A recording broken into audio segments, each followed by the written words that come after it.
The wagon hit a rut so deep that Mara grabbed the wooden bench with both hands just to keep from pitching forward into the mud. "Careful," said the driver, though he didn't slow down. He hadn't said much else the entire 3 hours since they'd left Calverton behind. His name was Hicks. She'd gathered that from the livery stable man who'd pointed her toward him, and he had the particular silence of someone who'd decided long before the journey started that she wasn't worth talking to. She didn't argue with that. She'd stopped arguing with things she couldn't change somewhere around the time her Aunt Clara had handed her that envelope with $32 inside and told her, very kindly, very firmly, that she needed to make her own arrangements now. Make your own arrangements, like she was a piece of furniture that had been left in the wrong room. Mara pressed her shoulder against the wagon's side panel and watched the landscape change. Back in Calverton, the town had the familiar softness of settled country, painted storefronts, elm trees lining the main street, women in decent coats walking with purpose. Out here, the land didn't apologize for itself. The hills rose sharp and treeless against a November sky, the color of old iron. The grass had gone yellow and flat. Every so often, a crow lifted off a fence post as they passed, like it was reconsidering its options. She was reconsidering her own. The advertisement had been pinned to the board outside the Calverton post office, which was the kind of place where desperate people looked for lifelines. Housekeeper needed. Iron Ridge Ranch, remote location, serious inquiries only, compensation provided. Contact Mercer. There was an address in Harlow, a town she'd never heard of, and a name that gave nothing away. She'd written the letter sitting on her Aunt Clara's spare bed with the thin mattress and the window that faced a brick wall, and she'd been as honest as she thought was safe to be. She had experience managing a household. She was capable of hard work. She was looking for a position of some permanence. She did not mention that she was 26 years old and had been passed between relatives since she was 14, that her father had died of pneumonia and her mother of something quieter and harder to name, that she had never once in her life had a space she could call genuinely hers. The reply came 11 days later. One sentence.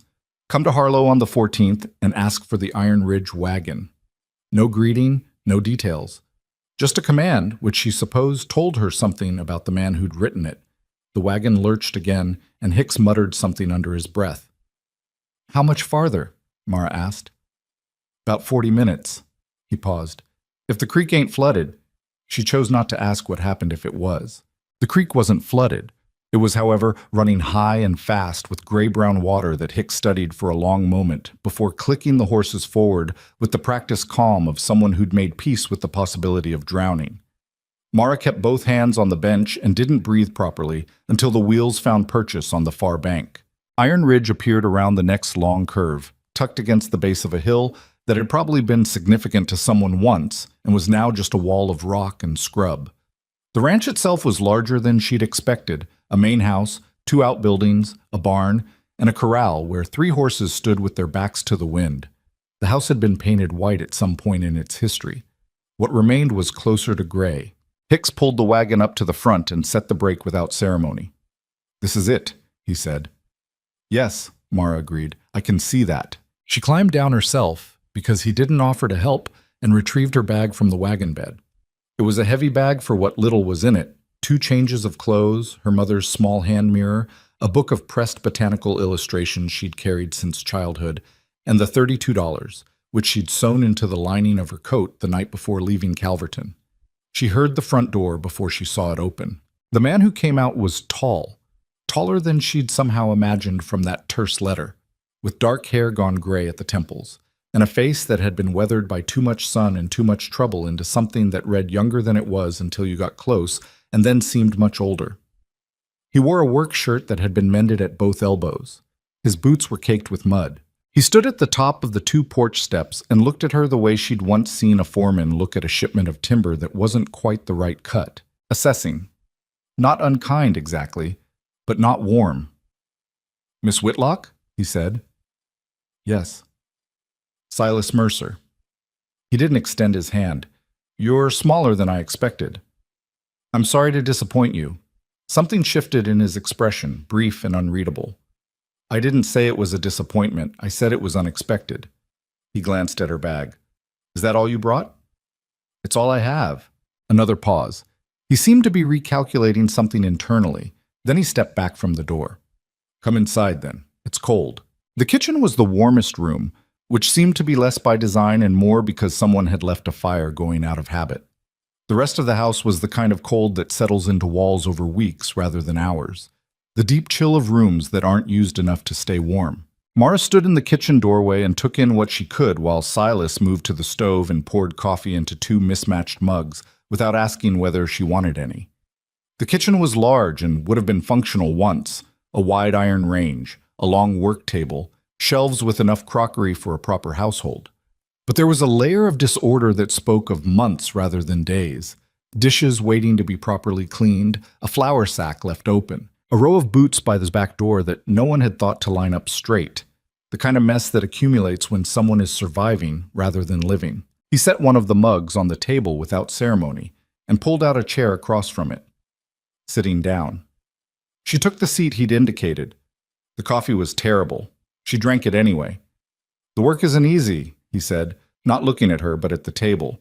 He had big hands, the kind built for physical labor, and he wrapped them around his mug like he needed something to hold. The last woman I hired lasted 6 weeks. One before that, 4. I'm not going to lie to you about what this place is. What is this place? He finally looked up. A lot of work and not much reward. 3 children who are not easy right now. A ranch that's not doing what it should be. And a winter that's going to be harder than last year, which was already bad enough. Mara wrapped her own hands around the mug. How old are the children? Oldest is 11, Eliza. Then Daniel, he's 8. Then Ruth, she just turned 6. He said their names like he was reading from a list, which she recognized as the voice of someone forcing themselves to stay practical because the alternative was too much. Their mother passed 14 months ago. I'm sorry. He acknowledged this with a slight nod and nothing more. They need someone who can run the house and look after them when I'm working. Someone who'll stay. He looked at her directly. I noticed you didn't list any references in your letter. I didn't have any to list. Why not? It was a fair question, and she'd known it would come. Because I've spent the last several years caring for family members who didn't survive to write letters on my behalf, she said. And before that, I was the one who needed looking after. He studied her for a moment. You're an orphan. I was. Now I'm just someone looking for a position. She met his gaze steadily. I'm a hard worker, Mr. Mercer. I don't quit when things get difficult, and I don't need to be managed. What I need is a fair wage and a room of my own, and in exchange I'll run this house the way it should be run. That's all I'm offering, and I think that's all you're asking for. Something in the set of his mouth shifted, not softening exactly, but adjusting. $40 a month, he said. Room in the back. Sundays are your own after morning chores. You leave when you want to leave, but I'd ask you not to leave in the middle of winter if you can help it. That seems fair? All right. He stood, picking up his mug. I'll show you around, and then I need to get back to the barn. She stood. I'd like to meet the children. They know you're coming. He moved toward the hallway. That doesn't mean they'll be happy about it. He hadn't been wrong. They were in the front room, what might have been a parlor once, though it had given up on that particular ambition. And they had clearly arranged themselves in the specific way of children who want to look like they're not waiting for something while very obviously waiting for something. Eliza sat in the chair nearest the window, with a book open in her lap. Daniel was on the floor with a collection of carved wooden horses he immediately began looking at with great concentration. Ruth was standing beside the fireplace with her hands clasped in front of her, which Mara would come to understand was Ruth's resting position when she didn't know what to do with herself. Silas said, This is Miss Whitlock. She'll be helping run the house. Eliza looked up from her book.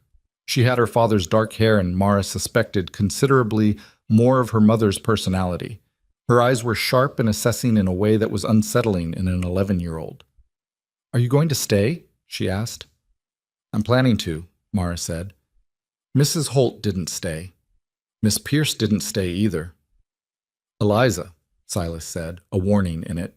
I'm just saying, Eliza said, not defensively, but factually, the way a person states something they consider to be relevant data. Those women made their own choices, Mara said. I've made mine. She looked at the girl directly. And I don't generally change my mind. Eliza held her gaze for a moment, measuring something. Then she looked back at her book. Daniel had not looked up from his horses, which was its own kind of statement.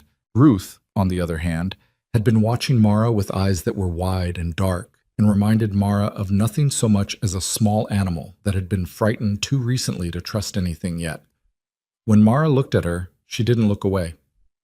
"Hello, Ruth," Mara said gently. "Hello," said Ruth, in a voice barely above a whisper. Silas cleared his throat. "I'll show you to your room." The room was small. There was a bed with a rope mattress and a quilt that had been washed so many times the colors had softened into impressions of themselves. A window facing east, a dresser with one handle missing on the bottom drawer, a hook on the back of the door. It was the most privacy Mara had had in 4 years. She set her bag on the bed and stood very still for a moment, just inside the door, taking that in. "It's not much," Silas said from the doorway.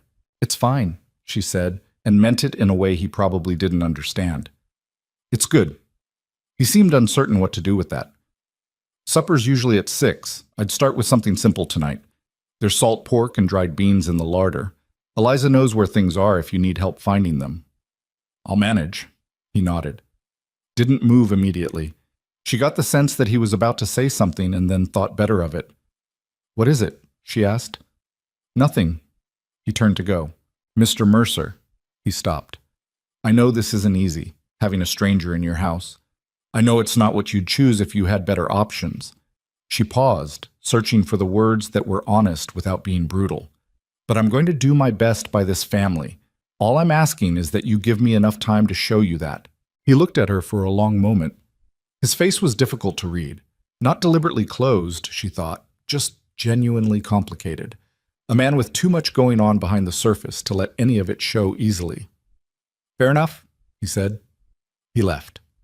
She heard his boots on the stairs, then the front door, then silence. She unpacked her bag methodically, clothes in the dresser, mirror on the windowsill, book of botanical illustrations on the bed where she could reach it, and then stood at the window and looked out at the yard where the horses stood in the failing afternoon light, and the hills beyond turned purple as the sun dropped behind them.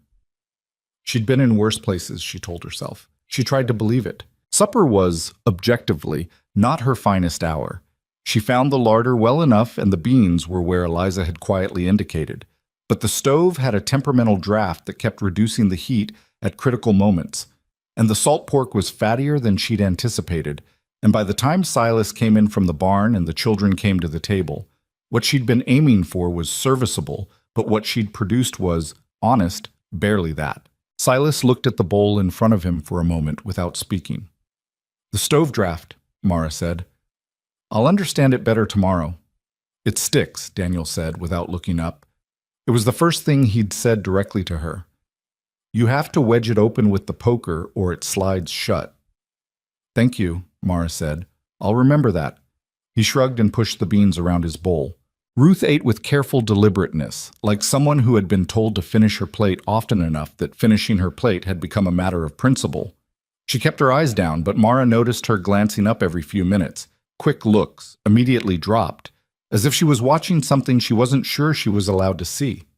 Eliza ate without complaint, which Mara chose to read as generous given the beans. Silas ate without comment, which was either the same thing or not. After supper, she cleaned up while the children did whatever children did in the hours before bed, which in this case seemed to involve Eliza reading by lamplight, Daniel working on one of the wooden horses with what appeared to be a chisel he probably shouldn't have had access to, and Ruth sitting in the corner of the kitchen watching Mara work. "You don't have to sit there," Mara said, not unkindly as she scrubbed the pot. "You can go be with your brother and sister." "I know," said Ruth. She didn't move. Mara didn't push it. She just went on scrubbing. After a while, Ruth said, "Your hair's pretty." Mara glanced at her. Ruth was looking at the floor now, as if she regretted saying it. "Thank you," Mara said. "I think yours is prettier." Ruth's hair was a lighter brown than her siblings', with a natural wave that had gotten rather tangled over the course of the day. Someone had made an attempt at 2 braids that had not survived to their destination. Ruth didn't respond, but when Mara looked again, there was the ghost of something pleased in her expression. The first week was largely about learning which problems were acute and which were simply chronic. The acute ones she could see. The kitchen needed reorganizing. The children's clothes needed mending. The cellar was storing root vegetables in a way that was going to result in rot within the month, and someone had to actually tell Daniel to wash his face in the mornings, since he appeared to have been handling that entirely on the honor system. The chronic ones were harder to identify because they'd been lived with long enough that nobody mentioned them. The way Eliza took charge of things without being asked, not because she wanted to be in charge, but because someone had to be, and she'd decided it was her. The way Daniel went quiet at odd moments, mid-sentence, mid-meal, and came back from wherever he went with slightly too much energy, like he was overcompensating. The way Ruth followed Mara around the house with a constancy that was equal parts touching and heartbreaking, because she'd clearly latched onto Mara not because of anything Mara had done, but simply because Mara was there. Silas was in the barn before dawn and back at dusk, and rarely in between. When he was in the house, he moved through it with the efficiency of someone who has reduced all non-essential functions to zero. He ate. He spoke to the children in the short, careful sentences of a man who knows he's doing this wrong and is trying not to make it worse. He acknowledged Mara's presence with nods and single-word exchanges that were civil without being communicative. She didn't push. She'd learned young that pushing men like Silas Mercer, men who'd pulled their grief so far inside it had become structural, was less useful than simply being consistently, quietly present. On Thursday of the first week, she reorganized the root cellar. It took most of the afternoon and resulted in her coming up covered in dirt with a splinter in her left palm that she had to remove herself with a needle by lamplight because she'd be damned before she'd go ask anyone for help with something so minor. On Friday, she asked Eliza to show her where the mending basket was. Eliza led her to it without being asked to explain the state it was in. A disaster of accumulated small tasks, buttons missing, hems undone, a shirt of Daniel's with a tear across the shoulder that had been there long enough the edges had frayed. "I was going to get to it," Eliza said. Her chin was up, defensive, but quiet about it. "I know," Mara said. "You've been doing too much." She picked up Daniel's shirt. "This is my job now, not yours." Something crossed Eliza's face. Relief, maybe, trying very hard to look like it wasn't. "I'm fine," the girl said. "I know you are," Mara said. "You can still be fine, and also not have to do everything yourself." Eliza said nothing, which was its own kind of answer. The town, Harlow, was 14 miles, which Silas made clear early on was a trip that happened on a schedule dictated by supply needs and little else. She was not to expect it as a regular outing. She hadn't expected it at all, so that was fine. But she heard about the town before she saw it, the way you hear about a storm front, gradually, in pieces, from sources you haven't asked. The first indication was Hicks, who came out from Harlow with supplies one Tuesday morning and lingered at the wagon longer than the unloading required, making conversation with Silas in a low voice that dropped lower still when Mara came out to help carry in the flour. She caught only one phrase, which was enough. Talking about her already. Silas's jaw had tightened in a way she was beginning to recognize. "It's nobody's business," he said, clipped and final. Hicks didn't argue, but his eyes slid toward Mara with something in them she couldn't quite name. Not hostile, but not comfortable either. She carried the flour inside and said nothing. The second indication came from Eliza, who had a frankness that was both her best quality and, at times, her most complicated one. "Mrs. Bauer told her daughter that you came from nowhere," Eliza said at supper that same Tuesday, in the calm tone of someone reporting the weather. Silas looked up from his plate. "Where did you hear that?"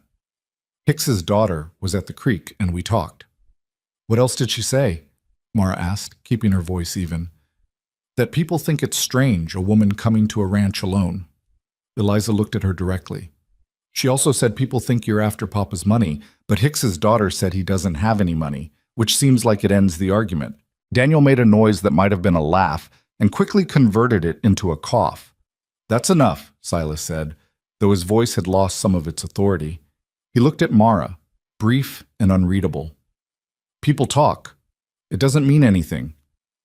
"I know it doesn't," Mara said, but she was aware, as she said it, that what it meant and what it cost were two separate things. What she hadn't told Silas in that kitchen on the first day was that she'd been managing other people's homes since she was 16 years old. Not as hired help, necessarily, though there had been some of that, but as the person you sent for when a household was falling apart. When Aunt Clara's husband had taken ill, it was Mara who had kept the house running.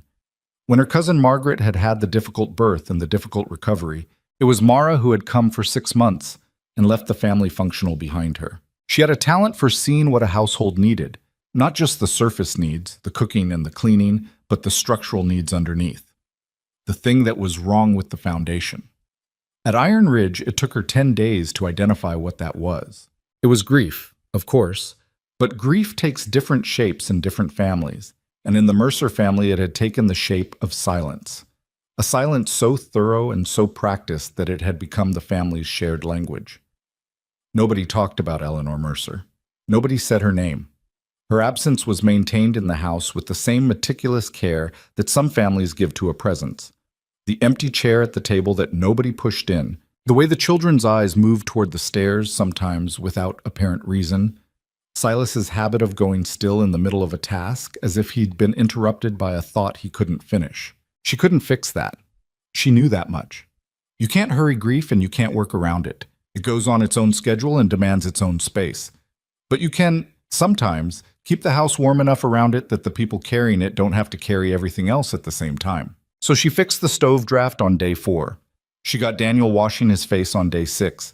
She taught Ruth a finger game she half remembered from her own childhood on day 8, and watched the girl's face break open with delight, which was the first time Mara had seen that happen, and which she stored carefully away somewhere and tried not to think about too directly. On day 10, she found Silas in the kitchen at 4 in the morning. She'd gotten up to bank the fire, which she'd done every night since arriving because the house cooled so fast it woke her. He was sitting at the table in the dark, not eating, not doing anything that she could see, just sitting with both hands flat on the table and his head bowed like a man who had run out of the particular energy it takes to keep going. He heard her come in, his head came up, and they looked at each other across the kitchen in the dark. She crossed to the stove without speaking and began banking the fire.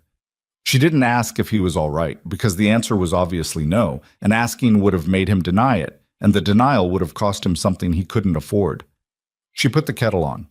After a moment, she heard him exhale, a long, slow breath, like something releasing. "I keep thinking I'm managing it," he said, to the table or to himself or to her. She wasn't sure which. "And then I look at Daniel trying to put his own boots on in the morning, and He stopped, started again. "He holds his breath when he does it. Did you know that? He holds his breath like he's concentrating very hard, and it's exactly what his mother used to do when she was—" He stopped again. "Sorry." "Don't be," she said. The kettle wasn't hot yet. She stood with her back to him, giving him the privacy of not being looked at.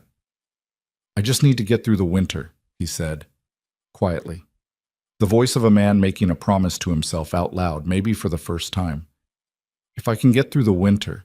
"You will," she said. Not to be reassuring, because she believed it. "The children are resilient, and you're more capable than you think." A pause. "You've known me 10 days. I've known enough people in my life to know the difference between someone who's struggling and someone who's failing." She turned around then, because the tea was ready and because she trusted him to handle being looked at right now. "You're struggling? That's different." He looked at her with that expression she was learning to recognize. The one that wasn't closed, but wasn't open either. The face of someone deciding whether to trust something. She poured the tea, set it in front of him. He didn't say thank you, which she'd come to understand was just Silas Mercer, rather than rudeness. She sat down across from him with her own mug, and they drank tea at 4 in the morning while the fire settled and the wind moved against the windows. It wasn't much. It was also, she suspected, more than he'd allowed himself in a long time. The days shortened. The cold had teeth now. Silas worked with a grimness that Mara had come to recognize as not cruelty, but urgency. A man who understood exactly how much needed to be done before winter locked everything down, and who was working against a clock that had no patience for anything less than everything. The cattle needed to be brought in. The hay stores needed to be assessed. 3 fence sections on the north pasture had been failing since August and would not survive a serious snowfall. She started sending food with him in the mornings. Not by announcement, she simply set a wrapped package on the porch before he came out, and he took it without comment for 3 days before he said anything. "You don't have to do that," he said one morning, briefer than usual, his breath visible in the cold. "I know," she said, But you come in at dark and you eat supper, but I can tell you haven't eaten since morning. It's not practical." He looked at the package in his hand. "It's extra work. It's 20 minutes. She handed him his coat, which she'd noticed he consistently forgot. "Take the coat." He took the coat with the slightly wrong-footed expression of a man who wasn't used to being looked after and didn't quite know what to do with the evidence of it. She went back inside before he could argue. Eliza, who had been watching from the kitchen doorway, said, "He doesn't know what to do when people do things for him. I noticed. He used to be different." The girl said it carefully, like she was picking her way across ice. "Before Mama died, he used to She paused. "He made her coffee every morning. That was his thing. Not because anyone asked him to. He just did." Mara kept her hands busy with the breakfast dishes. "He loved her very much." "Yes." Eliza was quiet for a moment. "She loved him too. She used to say he was the least romantic man alive, and also somehow the most, which I didn't understand when she said it, but I think I understand now." Mara thought about a man who woke at 4 in the morning and sat alone in the dark and held his breath when things cost him too much. "Yes," she said. "I think I understand it too." She'd been at Iron Ridge for 3 weeks when the trouble with the town arrived in person. It came in the form of a woman named Vera Caulfield, who arrived at the front door on a Wednesday morning in a buggy driven by her husband and wearing a hat that was too good for the weather and an expression that was worse. She was the wife of the man who ran the general store in Harlow, which made her, by the laws of small towns everywhere, a person of significant informal authority. "I came to call," she said, in a tone that made clear this was not hospitality, but inspection. Mara, who had opened the door because Silas was in the barn and the children were at their lessons at the kitchen table, had precisely half a second to decide how to play this. "Please come in," she said. "I'll put the kettle on." Mrs. Caulfield came in and arranged herself in the parlor chair with the particular posture of a woman who is gathering evidence. She looked around the room with systematic thoroughness while Mara was in the kitchen, which Mara was fully aware of because she could see the parlor from the kitchen and had positioned herself accordingly. She brought out tea and the last of the ginger snaps she'd made 2 days ago because there was a kind of statement in ginger snaps, a declaration that this household was managed, and she arranged them on the plate without looking like she was making a statement. "How are you finding Iron Ridge?" Mrs. Caulfield asked, in the voice of someone who already knows the answer. "Very well," Mara said. "It's a beautiful property." The woman looked at the ginger snaps as if she was deciding whether to trust them. "I knew Eleanor Mercer, you know. Wonderful woman. This family has had a very difficult time." "I know," Mara said. "I imagine the whole community has felt that." Mrs. Caulfield looked at her directly for the first time. "People have been wondering about you." "I suspected as much." "Where do you come from?" "Calverton, most recently." She sipped her tea. "Before that, several places. I was passed around a family that had difficulty keeping me in one spot." The woman set her cup down. "I'll be honest with you, Miss Whitlock. There's talk about the nature of your arrangement here. People find it irregular." "I'm a housekeeper," Mara said calmly and precisely. "Mr. Mercer needed someone to run his household. I answered an advertisement. I don't find that especially irregular." "Some do." Mrs. Caulfield's eyes were measuring. "A young woman, alone, in a widower's house. It raises questions." "Then people are welcome to come and have questions answered." Mara met the woman's gaze steadily. "I'm happy to be transparent about what I do here, which is cook and clean and look after the children. If that raises questions, I suppose that says more about the questions than about me." A long pause. Mrs. Caulfield looked at her for a moment with the expression of someone who had expected something different, resistance or apology, or maybe just easier guilt. "You're not what I expected," she said finally. "No," Mara said, without heat. "People rarely are." The woman left 20 minutes later, and Mara stood at the window watching the buggy go and felt the particular cold that has nothing to do with weather. She'd won that exchange, probably.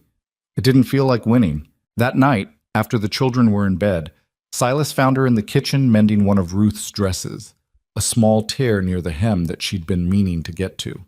He came in from the barn, later than usual, smelling of cold and hay, and he poured himself a glass of water and stood leaning against the counter. "Hicks's wife mentioned Mrs. Caulfield came out today," he said. She did. How was it? Mara kept her eyes on the needle. Fine. She had questions. I answered them. He was quiet for a moment. I should have been here. It would have made it worse, actually, Mara said. Your presence would have read as defensive. This way, I handled it myself, and there's nothing for her to report back except that I served decent tea and didn't seem particularly worried. Another silence, longer. She heard him set down the glass. I'm sorry, he said, that you have to deal with that.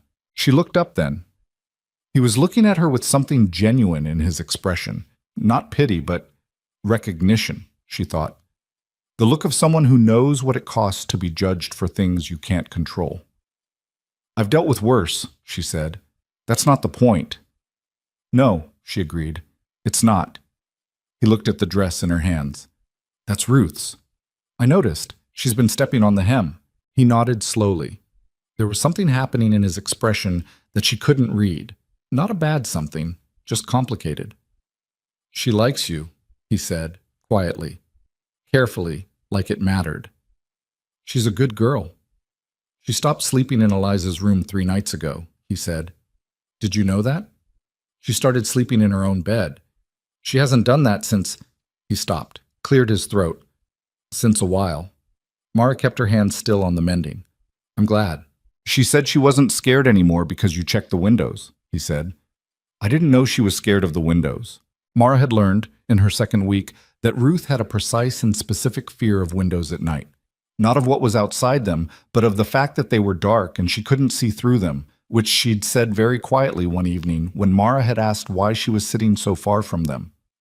Every night since then, before Ruth went to bed, Mara went through the girls' room and made a point of checking each window, latched, closed, curtained, and saying out loud that they were all fine.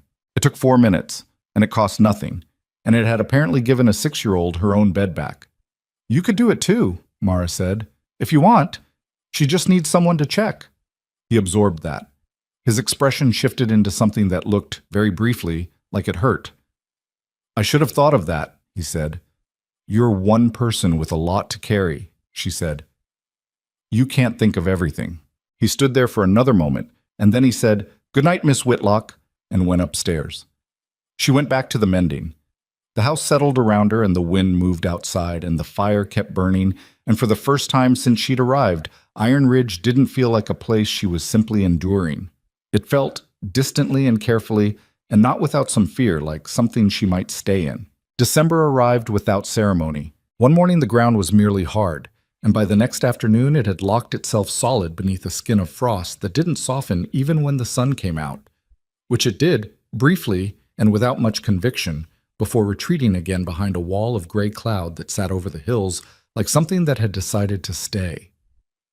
The horses stood with their heads down in the corral.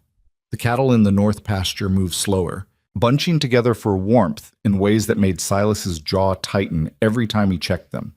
Because bunched cattle meant stressed cattle, and stressed cattle meant weight loss, and weight loss meant a worse return come spring. Mara learned these things not because Silas explained them, but because she listened. He had the habit, she'd noticed it more as the weeks passed, of talking through problems out loud while he worked, not quite to her, not quite to himself, just to the available air. She'd be scrubbing the kitchen floor, and he'd come in for water and say something like, That north fence section's not going to hold, and then pour his water and go back out, and she'd file it away. By early December, she had assembled a reasonably functional picture of the ranch's condition, which was not good. The debt was the worst of it. She hadn't been told the number directly, but she'd pieced it together from fragments. A letter from the bank in Harlow that Silas had read at the table one morning, and then folded with the particular care of someone handling something they'd rather not touch. A comment from Hicks about the price of winter grain being worse than last year. The way Silas went very still sometimes when he was looking at the small ledger book he kept in the kitchen drawer. She didn't ask. It wasn't her place and she knew it.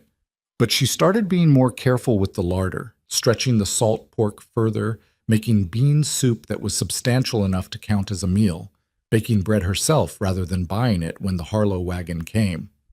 Small things. The kind of economies that don't announce themselves but accumulate. Eliza noticed, because Eliza noticed everything.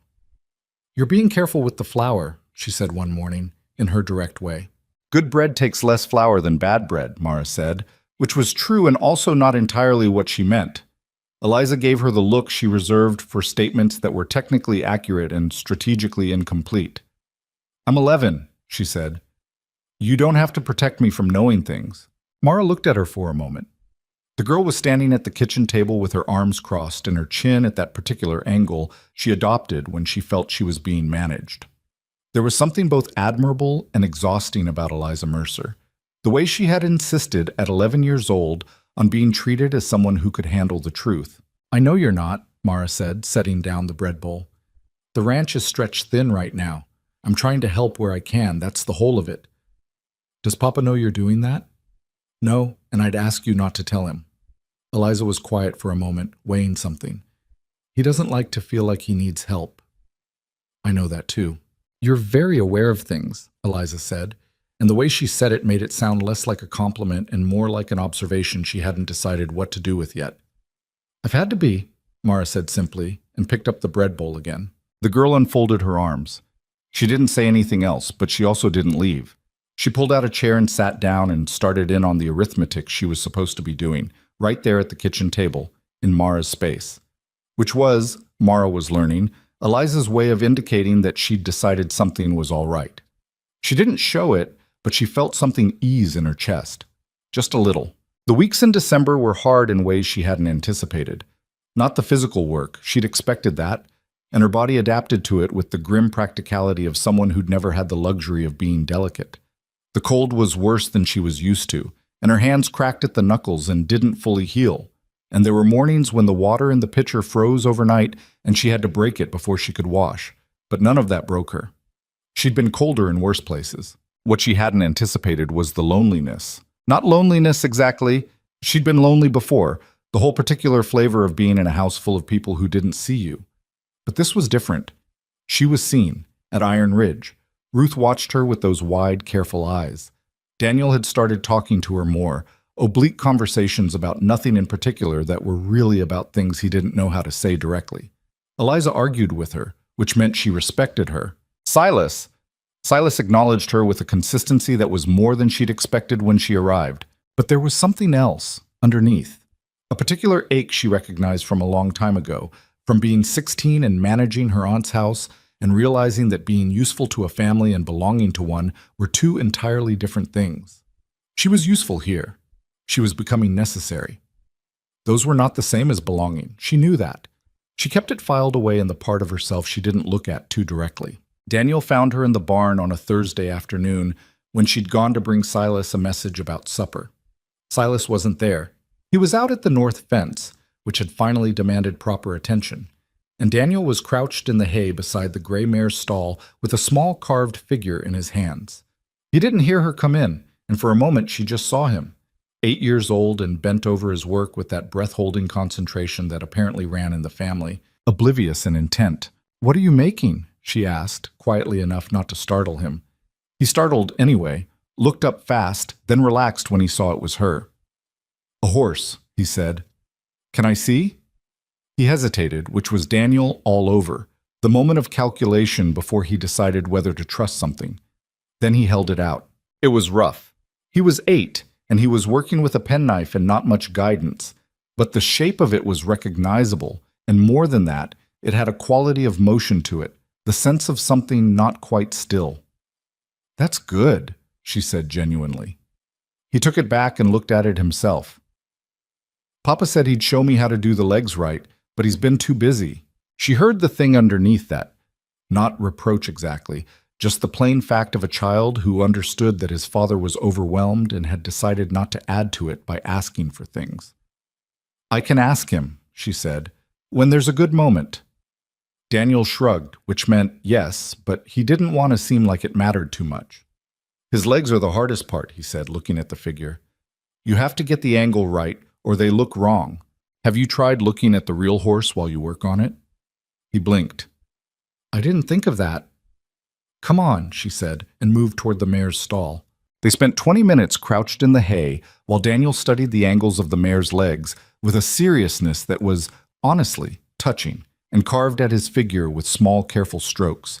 And Mara watched and offered the occasional thought, and mostly just sat with him in the cold barn while the light went gold through the high window. It was nothing. It was 20 minutes. She knew, even in the middle of it, that it was the kind of moment that wouldn't look like much from the outside. It felt like something. Later that evening, she mentioned to Silas, carefully, without making it a thing, that Daniel had been working on a carving and would benefit from some guidance on technique. Silas looked at her for a moment, and she could see him absorbing this, checking himself. "I told him I'd show him," he said.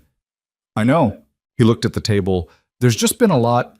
"I know," she said again, not to cut him off, but to spare him the explanation. "He understands. But if there's a window, even a short one." Silas nodded. The next evening, they were at the kitchen table together for the better part of an hour.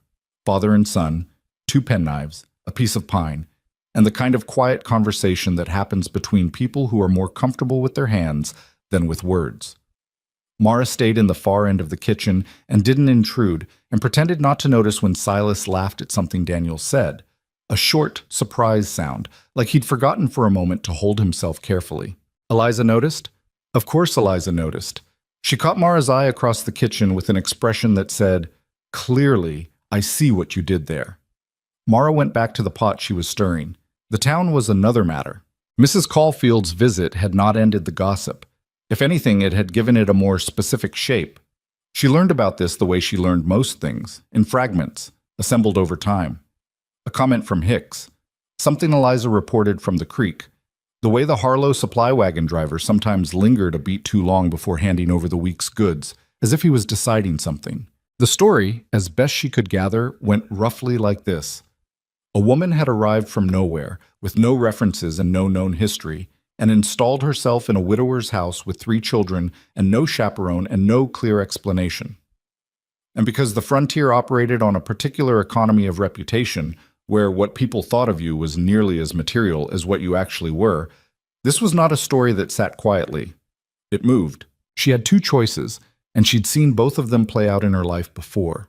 She could be small, visible only when useful, agreeable, apologetic for her own presence. That was the safer choice. It cost less in the short term. Or she could simply be herself, consistently and without apology, and trust that the people who mattered would eventually see it. She chose the second one, not out of bravery exactly, but because she tried the first one and it hadn't actually made anything better. It had just made her invisible. The test of that choice came in mid-December, when she went with Silas to Harlow for the first time. She hadn't asked to go. He'd mentioned he needed another pair of hands to help manage the supply load, and she'd said she could come, and he'd looked at her for a moment and then said, "All right." She suspected he knew what he was bringing her into and had decided she had the right to see it for herself.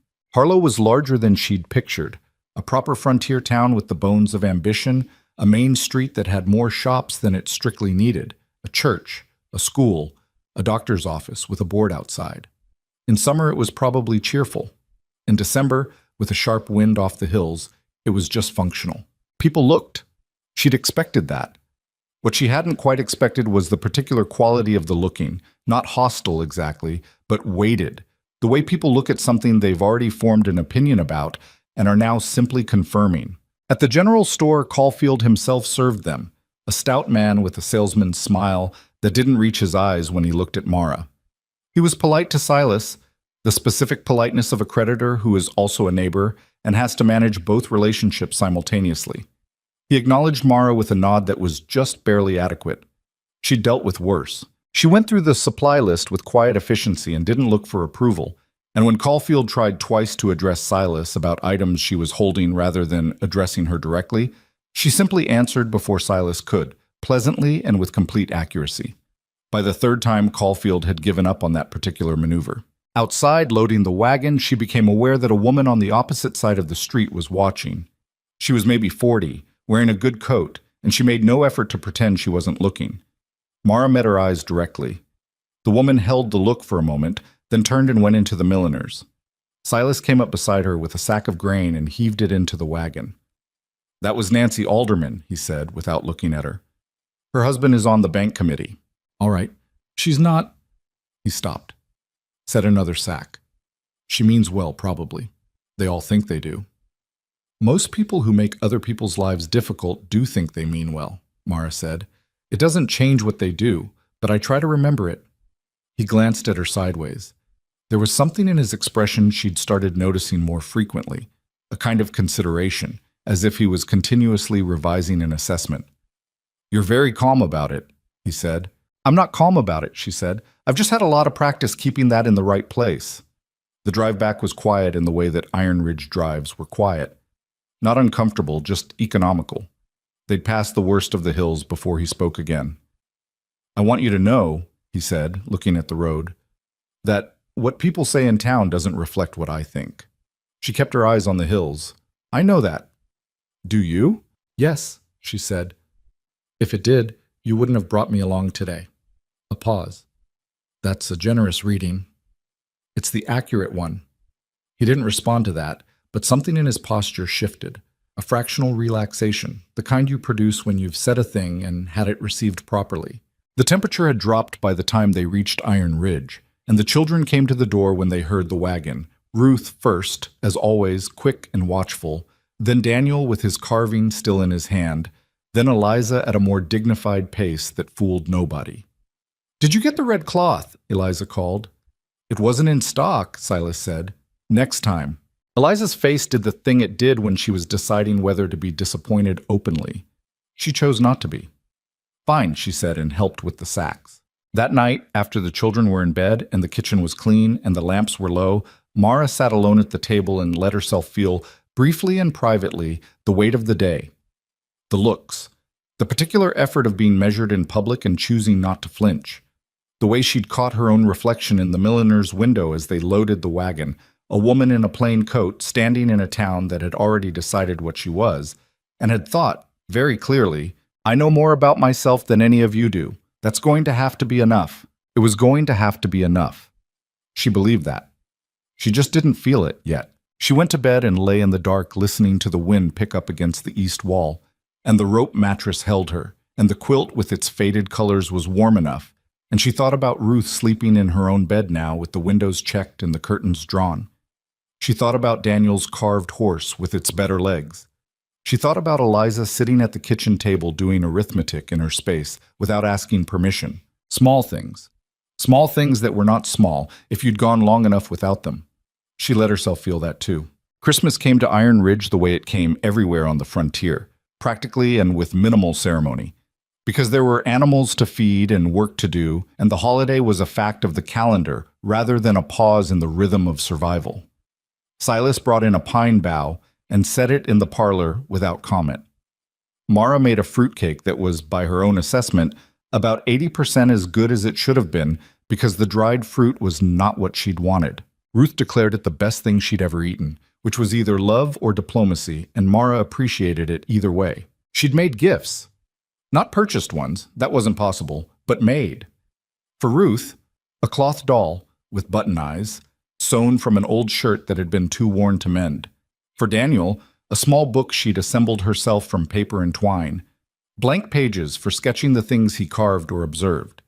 For Eliza, she'd copied out 20 pages of botanical drawings from her own book, the one she'd carried since childhood, choosing the ones she thought Eliza would find most interesting, annotated with the names and uses of each plant in her careful handwriting. She hadn't planned to give Silas anything. She hadn't thought it was appropriate. But she'd found herself the week before, in the early morning before the house woke, pulling out the remainder of the red wool she'd bought in Harlow, the cloth Eliza had wanted that had been out of stock, because she'd found a bolt of it in the back of the general store and bought a length on impulse, and making him gloves. Heavy ones, better lined than his current pair, which she'd seen were wearing through at the right thumb. She set them on the table on Christmas morning without a note, before he came down. He found them when he came in for breakfast. He picked them up and looked at them without speaking, turned them over in his hands, examined the lining. "The right thumb especially," she said, from the stove. He looked at her. "Thank you, Miss Whitlock." Something in the way he said it, the weight of it, not polite but actual, made her turn back to the stove faster than she needed to. The children's gifts went over better than she'd allowed herself to hope. Ruth carried the doll to breakfast. Daniel immediately began filling pages of his new book with sketches of the horses. Eliza sat with the botanical drawings for a long time, very quiet, going through them one by one, and Mara made herself busy and didn't watch. It was only later when she was in the kitchen and heard a sound from the parlor that she identified after a moment as Eliza crying, not loudly, not dramatically, the specific quiet tears of someone who hadn't expected to be moved, that she had to stand very still at the sink for a moment and get herself together. Silas appeared in the kitchen doorway. "What did you give her?" "Copies of the botanical drawings from my book." She kept her voice steady. "With notes." He looked toward the parlor. "Loves botany," he said quietly. "Eleanor used to take her out in spring and teach her the plants. She hasn't, since then." He didn't finish that sentence. "I didn't know," Mara said. "No." He looked at her. "But you paid attention." She didn't know what to say to that, and he didn't wait for her to find something. He went back to the parlor, and she heard his voice, low and gentle, talking to Eliza, the voice he used when he was managing his own emotions so carefully that he had to move slowly. And she heard Eliza answer him, and she heard, distantly and through walls, the sound of a father and daughter finding their way back to each other through a grief that hadn't gone away but had maybe, possibly, shifted enough to leave room for something else. She turned back to the stove. January arrived hard. The cold that came down from the north in the first week of January was not the manageable cold of December. It was the real thing, the cold that cracks wood and freezes pipes and has a weight to it that presses down on everything. Silas was outside before dawn, and the sky was a particular shade of white-gray that he described as meaning more snow, and he was right. It started by mid-morning and didn't stop. The ranch absorbed it. The animals were mostly in. The fence sections had been dealt with, the ones that could be dealt with. But the cattle in the north pasture were a problem. They'd been meant to be moved before the serious cold hit, and one of the younger cows had gotten through a gap Silas hadn't found in time, and getting her back in the storm cost him most of an afternoon and a level of exhaustion that was becoming genuinely alarming. He came in after dark, gray-faced and moving like a man who'd used everything he had, and Mara was waiting with food that was hot and a fire that was properly banked and a basin of water she didn't explain, just set on the table with a cloth beside it. He washed his hands and ate without speaking and sat for a while afterward just breathing, and she moved around the kitchen doing the evening tasks and left him to it. Daniel had come to the kitchen doorway twice. She'd caught his eye both times and given him a small shake of her head. "Not your father is not all right, but he needs quiet right now." And the boy had read it and retreated, which said something about Daniel Mercer that she was still assembling her full understanding of. "The finances," Silas said, finally, when the kitchen had been quiet for a while. His voice was flat with tiredness. "The bank letter I got before Christmas." She kept working. "You don't have to tell me." "I know I don't." He turned the mug in his hands. "I have until April to bring the note current, the interest plus 3 months principal." He named a number. "If I can't do that, they have the right to call the whole note due." She had known, roughly, that it was bad. She had not known the number. "Can you?" she asked. "If we have a decent calf crop and the price holds, I'll be close." He paused. "If the winter keeps hitting this hard and I lose animals—" He didn't finish it. She set down what she was doing and turned around. He was looking at the table with the expression she'd seen that first night at 4 in the morning, the face of a man who'd reached the edge of what he could hold. "The calf crop," she said. "That's spring. February and March, mostly." "All right."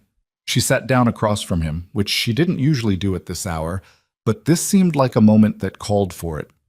"Then we hold on until February. We cut what we can. We don't lose the animals we have." She paused. "I can help in ways you might not have considered." He looked up. "You're already doing more than—" "I can do more." She kept her voice practical because practical was what he could hear right now. Not anything softer. "I managed the finances for 2 households before I came here. Not the same scale, but the same principle. Let me look at the ledger, see if there's anything I can find." He sat very still, and she could see the conflict in him. The particular stubbornness of a man who'd been raised to manage his own affairs and found it almost physically difficult to accept help in this specific way, in the numbers, in the thing he felt most responsible for. "It's not charity," she said. "It's just a second pair of eyes." A long pause. Then he got up and went to the drawer and took out the ledger and set it on the table between them. "All right," he said. They sat at the kitchen table for 2 hours, going through it together. He explained. She asked questions. They found 3 places where there was small room to adjust. Nothing dramatic, nothing that solved the problem, but enough to ease the pressure by a fraction. She did not pretend it was more than it was, and he didn't ask her to. What she found was enough to be worth finding, and when they were done, he closed the ledger and sat back and looked at her with an expression that was tired and complicated and grateful in a way he clearly didn't have easy words for. "You're good at that," he said. "I've had to be." He nodded slowly. There was a pause that had a different quality to it than the usual pauses. Fuller, somehow. Less absence and more the sense of something present between them that hadn't been named yet. "Why did you come here?" he asked. Not unkindly, just directly, the way he asked everything. "To Iron Ridge, there must have been other positions." She considered the question. She could give him the practical answer, that Iron Ridge had been what was available, that she'd needed work, and this had been work. All of that was true. "I needed somewhere that needed something from me that I actually had to give," she said, which was also true and more of it. Not just endurance or patience, something real. He looked at her for a long moment.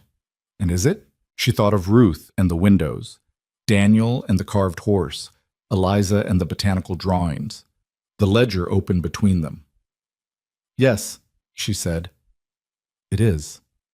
He didn't respond right away, but when he finally pushed back from the table and said goodnight, there was something different in how he moved, not lighter exactly, but less alone in his weight. She sat at the table after he'd gone, with the lamp burning low, and listened to the wind against the walls and the snow still coming down outside, and thought about belonging, what it meant and what it cost, and what it occasionally, unexpectedly, felt like to be on the edge of it. The town kept talking. She knew this from Eliza, from Hicks, from the angle of people's eyes in Harlow when she went again in late January. The story had evolved, the way stories do when they're fed by people who don't have enough information and fill the gaps with what they expect. She was after the ranch. She was after the man. She was unsuitable. She was calculating. None of it was true, and all of it was outside her control. And some mornings it sat on her like an actual weight. The knowledge that somewhere in Harlow, people were talking about who she was with complete confidence and complete wrongness. She kept going. She kept the house. She kept the children fed and warm and as steady as she could manage, which was not perfect. There were still mornings when Daniel came to breakfast with red eyes and wouldn't say why. Still evenings when Eliza's composure cracked along invisible seams and she became suddenly and briefly 11 years old in the most vulnerable sense of it. Mara had learned to see it coming and to make space for it without making it a scene, which was the thing they needed most. What she couldn't make space for was the day Agnes Holloway came to the ranch. Agnes was Mrs. Caulfield's closest friend, and by all accounts, the more efficient vehicle of the two for moving information through Harlow. She came in early February ostensibly to return a dish she'd borrowed from the Mercers, from Eleanor Mercer, which meant it had been a year and 4 months since she could have returned it, a fact she did not acknowledge. And she came when Silas was not home and the children were at their lessons. She was a woman who'd perfected the art of the concerned tone, which is to say she delivered every pointed thing she had to say in a voice of such gentle worry that it was very difficult to object to directly. "I just think," she said, sitting in the parlor with her hands folded, "about those children, what they're being shown." Mara sat across from her with tea she had not particularly wanted to make. "And what are they being shown? That this is ordinary. A young woman and a man in this situation, unchaperoned, no family connection." She paused meaningfully. "Children absorb these things." "They're absorbing a clean house and regular meals," Mara said, "and I think they're managing all right." Agnes's smile didn't change. "I'm sure you mean well." "I do," Mara said, "and I'm sure you do too." A small silence. Agnes looked around the room with the particular gaze of someone looking for confirmation of what they already believe. "Eleanor was such a careful woman," she said. "She cared very much about what this family represented in the community." Mara set her cup down. She did it quietly, deliberately, the way you set something down when you're deciding how much to say. "Mrs. Holloway," she said, in a voice that was completely even, "Eleanor Mercer's children are asleep in this house, and her husband is trying to hold this ranch together through the hardest winter in 3 years. I'm here to help him do that. Everything I do in this house is in service of what she built. the family she made, the home she kept. I don't know what you came here expecting to find, but that's what I can tell you is here. Agnes Holloway looked at her for a long moment with an expression that had gone, very slightly, uncertain. She left not long after. Mara went back to the kitchen and stood at the window and watched the buggy go down the track, and she felt something cold and clear settle in her chest. Not anger exactly, more like resolution. She had been patient. She had been quiet.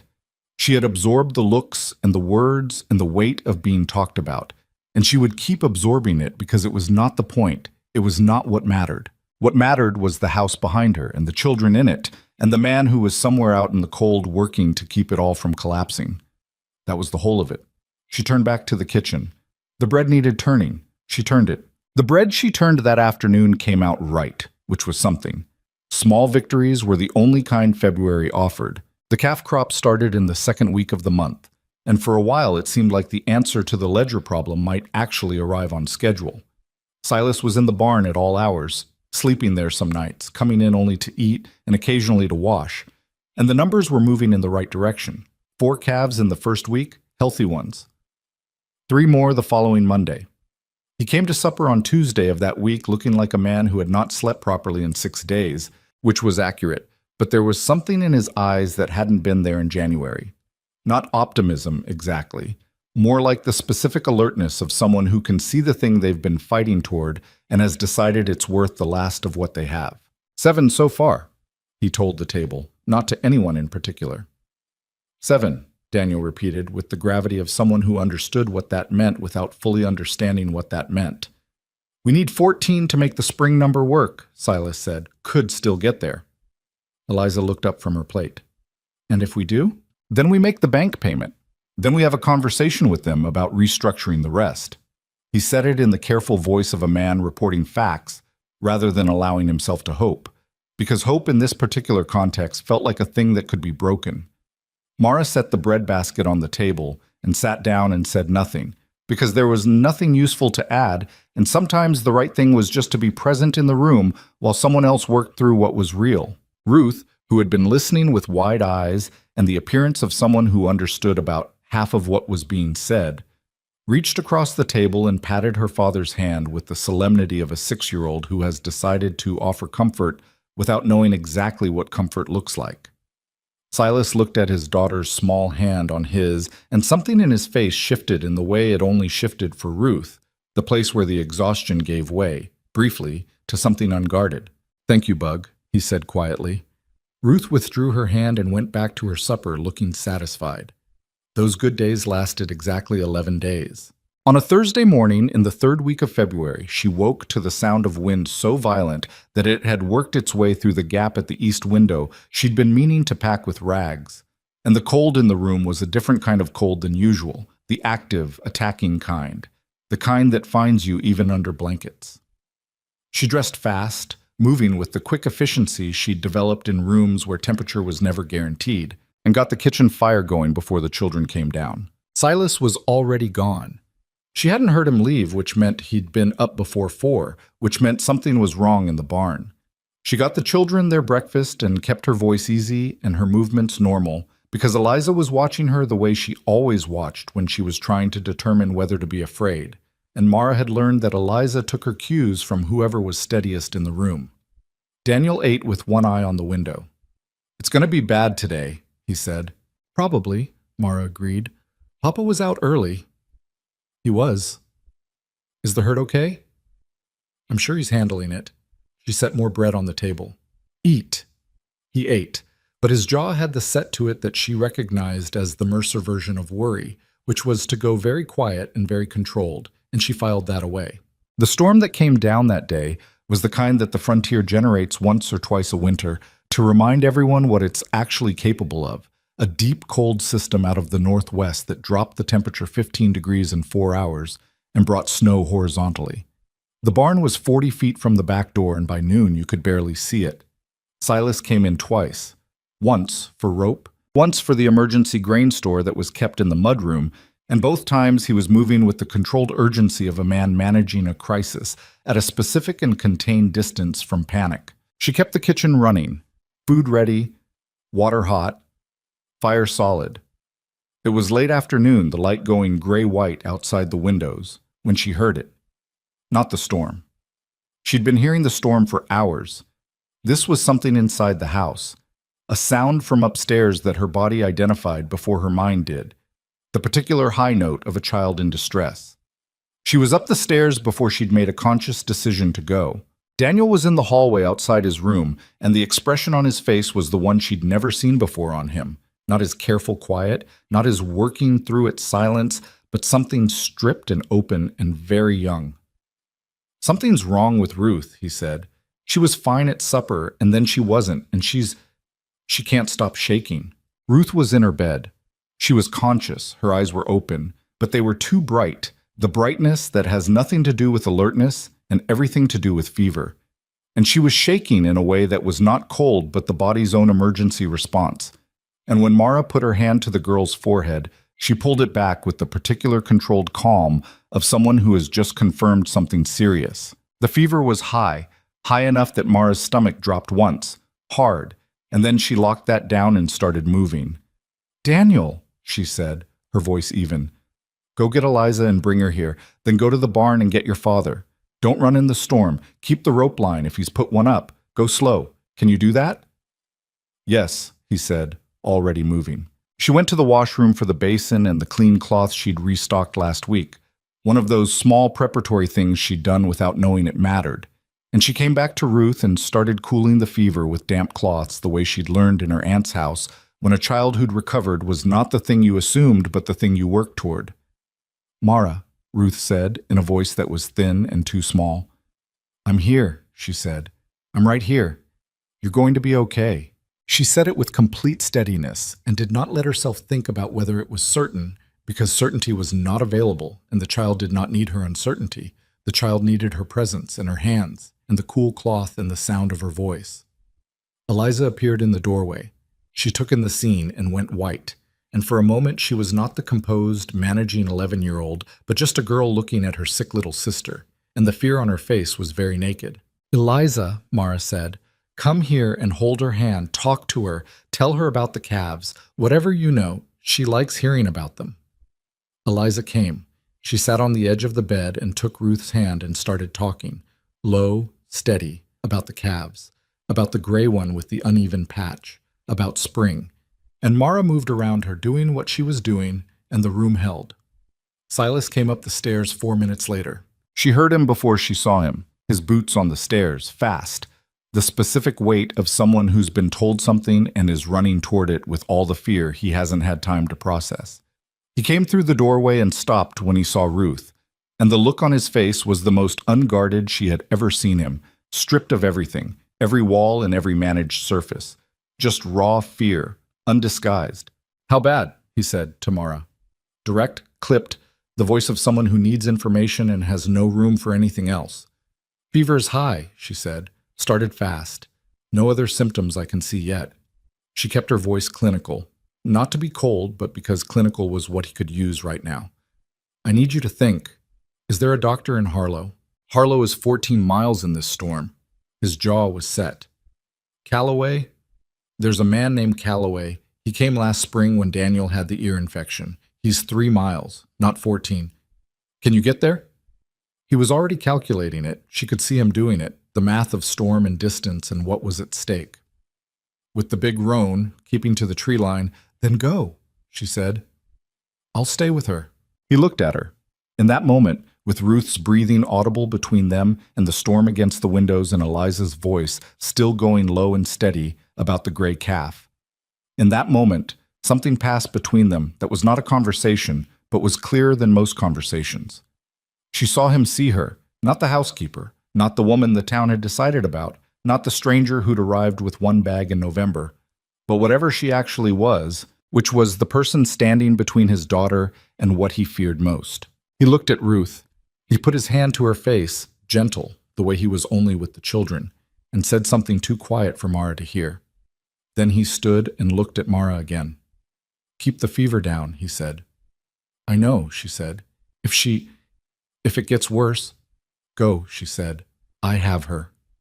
He went. She heard him on the stairs, then the back door, then nothing but wind. The next 3 hours were the longest she'd spent at Iron Ridge, and Iron Ridge had already given her some long hours. Ruth's fever climbed before it broke, which was what fevers did, and which she knew intellectually, and which was considerably harder to manage emotionally when the person burning was 6 years old and asking for her father in a voice gone small and strange with heat. Mara kept the cloths cool and kept changing them and kept talking. Not about anything consequential, just words. A steady stream of them. The names of plants from the botanical book, the colors of the horses in the corral, the recipe for the fruitcake that had been 80% of what it should have been. She talked because silence in a sick room has a quality that feeds fear, and Ruth needed to hear a voice more than she needed any particular content. Eliza held Ruth's hand and stopped talking once, and Mara said quietly, "Keep going," and Eliza started again. They were two people in a room doing the only things available to them, which was not enough and was also everything. Daniel appeared in the doorway twice. She sent him for more water once and let him stay the second time, crouched in the corner of the room with his hands between his knees and his carved horse in one fist, and she didn't tell him to leave because she understood that what he needed was to be close to his sister, and there was no reason to take that from him. The fever reached its worst around 2 hours in. Ruth was not unconscious, but she was not quite present either, eyes open and too bright, murmuring things that didn't quite form sentences. Mara's hand stayed steady. She did not know how. Some deep and practical part of her had taken over and was just doing the work. And the rest of her was somewhere slightly removed, watching and not thinking too hard about outcomes. She made herself count things instead. The cloths changed. 1, 2, 3. The minutes on the clock, 1/4 hour, then half, then 3/4. The words she was saying, rivers she'd read about, cities she'd never been to, the names of plants she could still recite from memory because she'd been reading that book since she was 12 years old. Eliza, at some point in the second hour, said, "You're not scared?" Mara kept changing the cloth. "I'm scared," she said. "I'm just not stopping." Eliza was quiet for a moment. "Is that what you do? When you're scared?" "It's what I've learned to do." The girl absorbed that, holding her sister's hand, and Mara felt Eliza adjusting something internally, filing this away the way she filed everything, into whatever model she was building of how a person was supposed to work. The fever broke in the third hour. It was not dramatic. It was just that Ruth's skin, which had been radiating heat, became merely warm, and her breathing steadied from its shallow pace, and the brightness in her eyes softened into something closer to normal tiredness, and she looked at Mara with a face that was exhausted and confused and present. "My head hurts," she said. "I know," Mara said. "That's okay. That's going to get better." "Where's Papa?"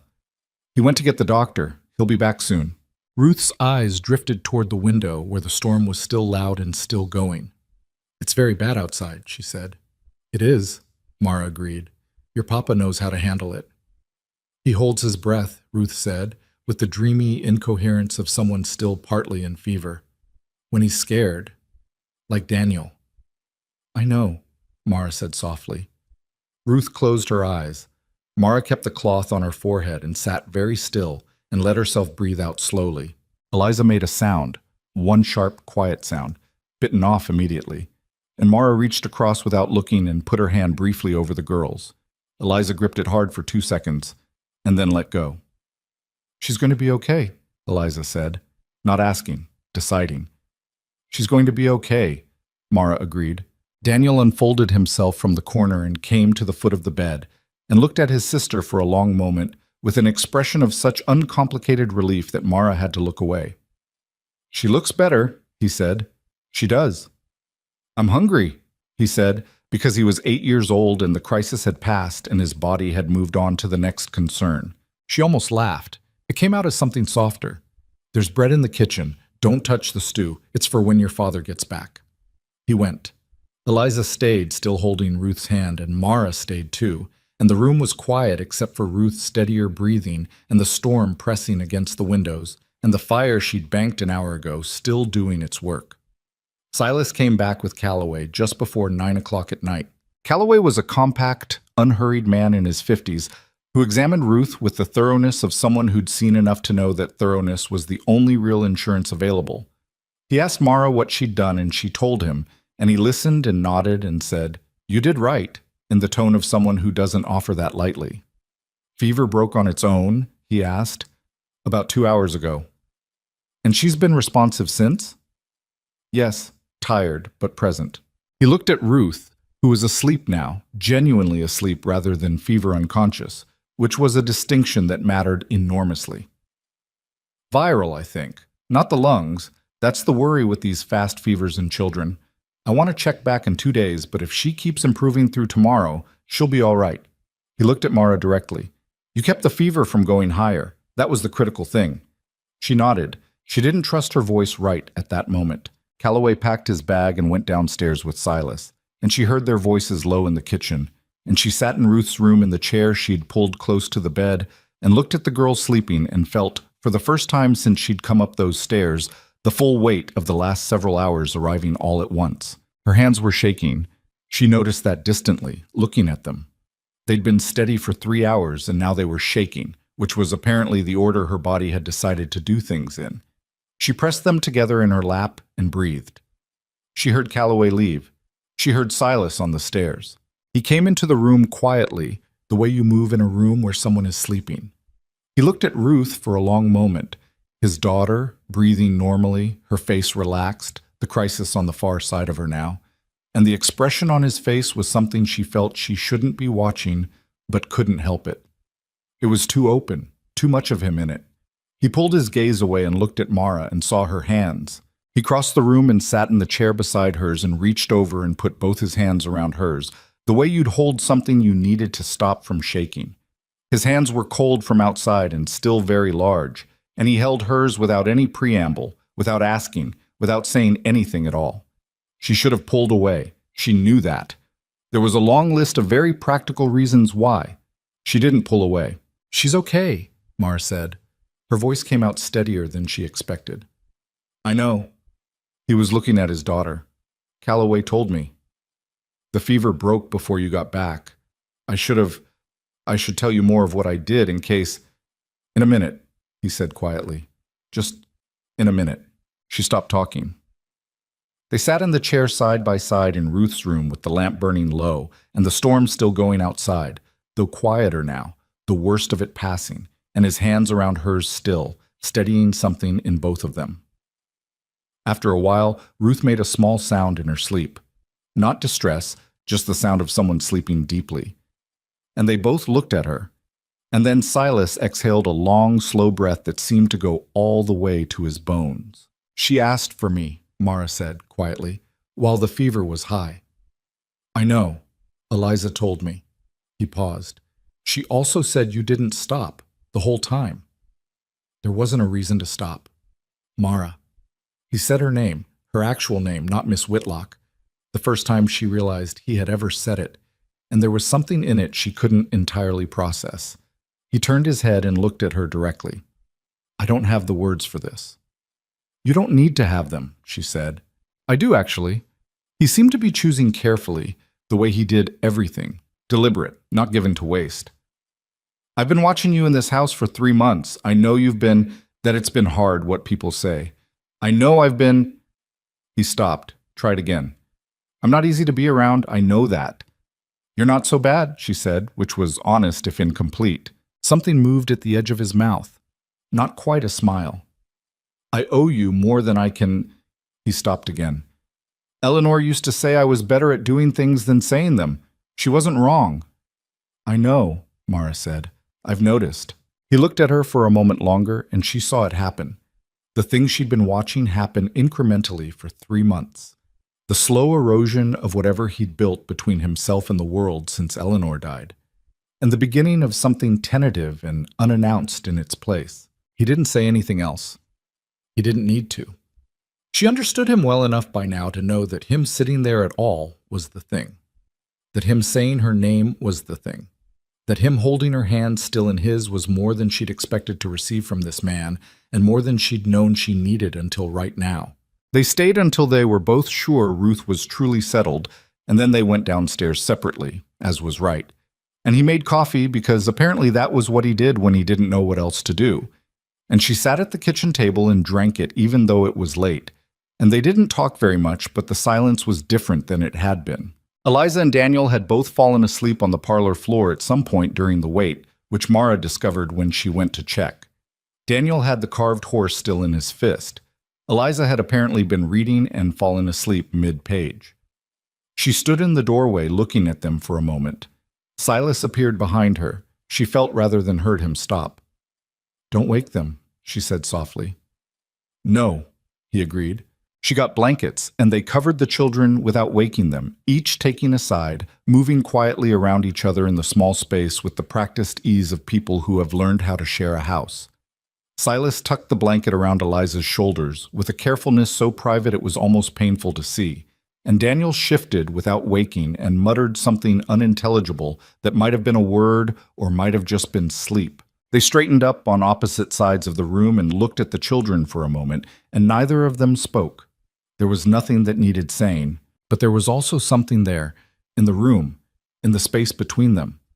Something that had not been there before tonight, built from the hours in Ruth's room and his hands around hers and the single syllable of her name in his voice. She could feel it as clearly as she could feel the cold still coming off his coat. She could feel it, and it frightened her because she knew what it meant, and she knew how much there was to lose if it went wrong, and she had very little left that she could afford to lose. She went to her room. She did not think about it for the remainder of the night. She mostly succeeded. The next morning, Ruth woke up asking for biscuits, which Calloway, when Silas reached him by way of Hicks's son, said was a very good sign. She was pale and tired and wanted to stay in bed, which was allowed, and Mara brought her biscuits and the botanical book, the original, not the copies, and sat with her for an hour while she looked at the pressed illustrations with the careful wonder of a child encountering something preserved. "This one's pretty," Ruth said, pointing to a pressed violet, still faintly purple after years. "That's my favorite too," Mara said. Ruth looked at her. "Why?" "Because it's small, and it grows in places where it's not supposed to, and it survives anyway." She paused. "I've always found that encouraging." Ruth considered this with the seriousness she brought to most things. "Like us," she said. Mara looked at her. "What do you mean?" "Papa says we're tough," Ruth said simply. "He says Mercer people grow in places where they're not supposed to." She touched the pressed violet gently. "I think you're tough, too." Mara looked at the violet in the book, the small, stubborn thing that had survived long enough to be pressed between pages and carried across the frontier by a girl who had needed to believe in something that persisted. "Thank you, Ruth," she said. The girl had already moved on to the next page. Outside, the storm was finally done. The sky had gone a pale, clean blue, the kind that only comes after serious weather has passed, emptied of everything and starting over. The snow lay deep and still over Iron Ridge, and the barn and the house and the hills beyond were quiet in it. Mara stood at the window of Ruth's room and looked out at it and thought about tough things that grew in the wrong places. The winter wasn't over, but the worst of it, she thought, the very worst of it, might be behind them now. Ruth recovered in the slow, uneven way that children do. 2 good days followed by 1 bad one, then 3 good ones. Then a morning where she woke with a low fever that scared everyone and broke by noon without drama. By the end of the first week of March, she was back at the kitchen table for meals, still pale, but eating properly. And by the second week, she had resumed following Mara around the house with her previous dedication, which Mara chose to read as the most reliable indicator of genuine recovery. The ranch, meanwhile, had found its footing. The final calf count came to 16, 2 more than Silas had projected as his best-case number. And he came in from the barn on the morning of the count with mud on his boots and something in his face that was not quite the unburdened expression of a man whose problems were solved, but was the specific look of someone who can see, clearly for the first time in months, that they are not going to lose. He sat down at the kitchen table and wrote in the ledger for a long time, and when he closed it, he set both hands flat on the cover and just breathed. Mara set coffee in front of him and didn't say anything. 16, he said. I heard, she said. We make the payment. We make it with enough left to have a conversation with the bank about the rest of the note. He looked at the ledger. It's not over, but it's... He stopped. It's not over, she agreed. But you can see the other side of it now. He looked up at her. Yes, he said. That's exactly it. She went back to the stove. The thing between them, the thing that had arrived in Ruth's room during the storm and had no proper name yet, and possibly wasn't ready for one, had not gone away. It had not announced itself further either. It existed in the space between them the way certain weather exists before it commits to being anything, present, felt, unresolved. She was careful with it, more careful than she'd ever been with anything, probably, because she understood what was at stake in a way she hadn't understood about other things.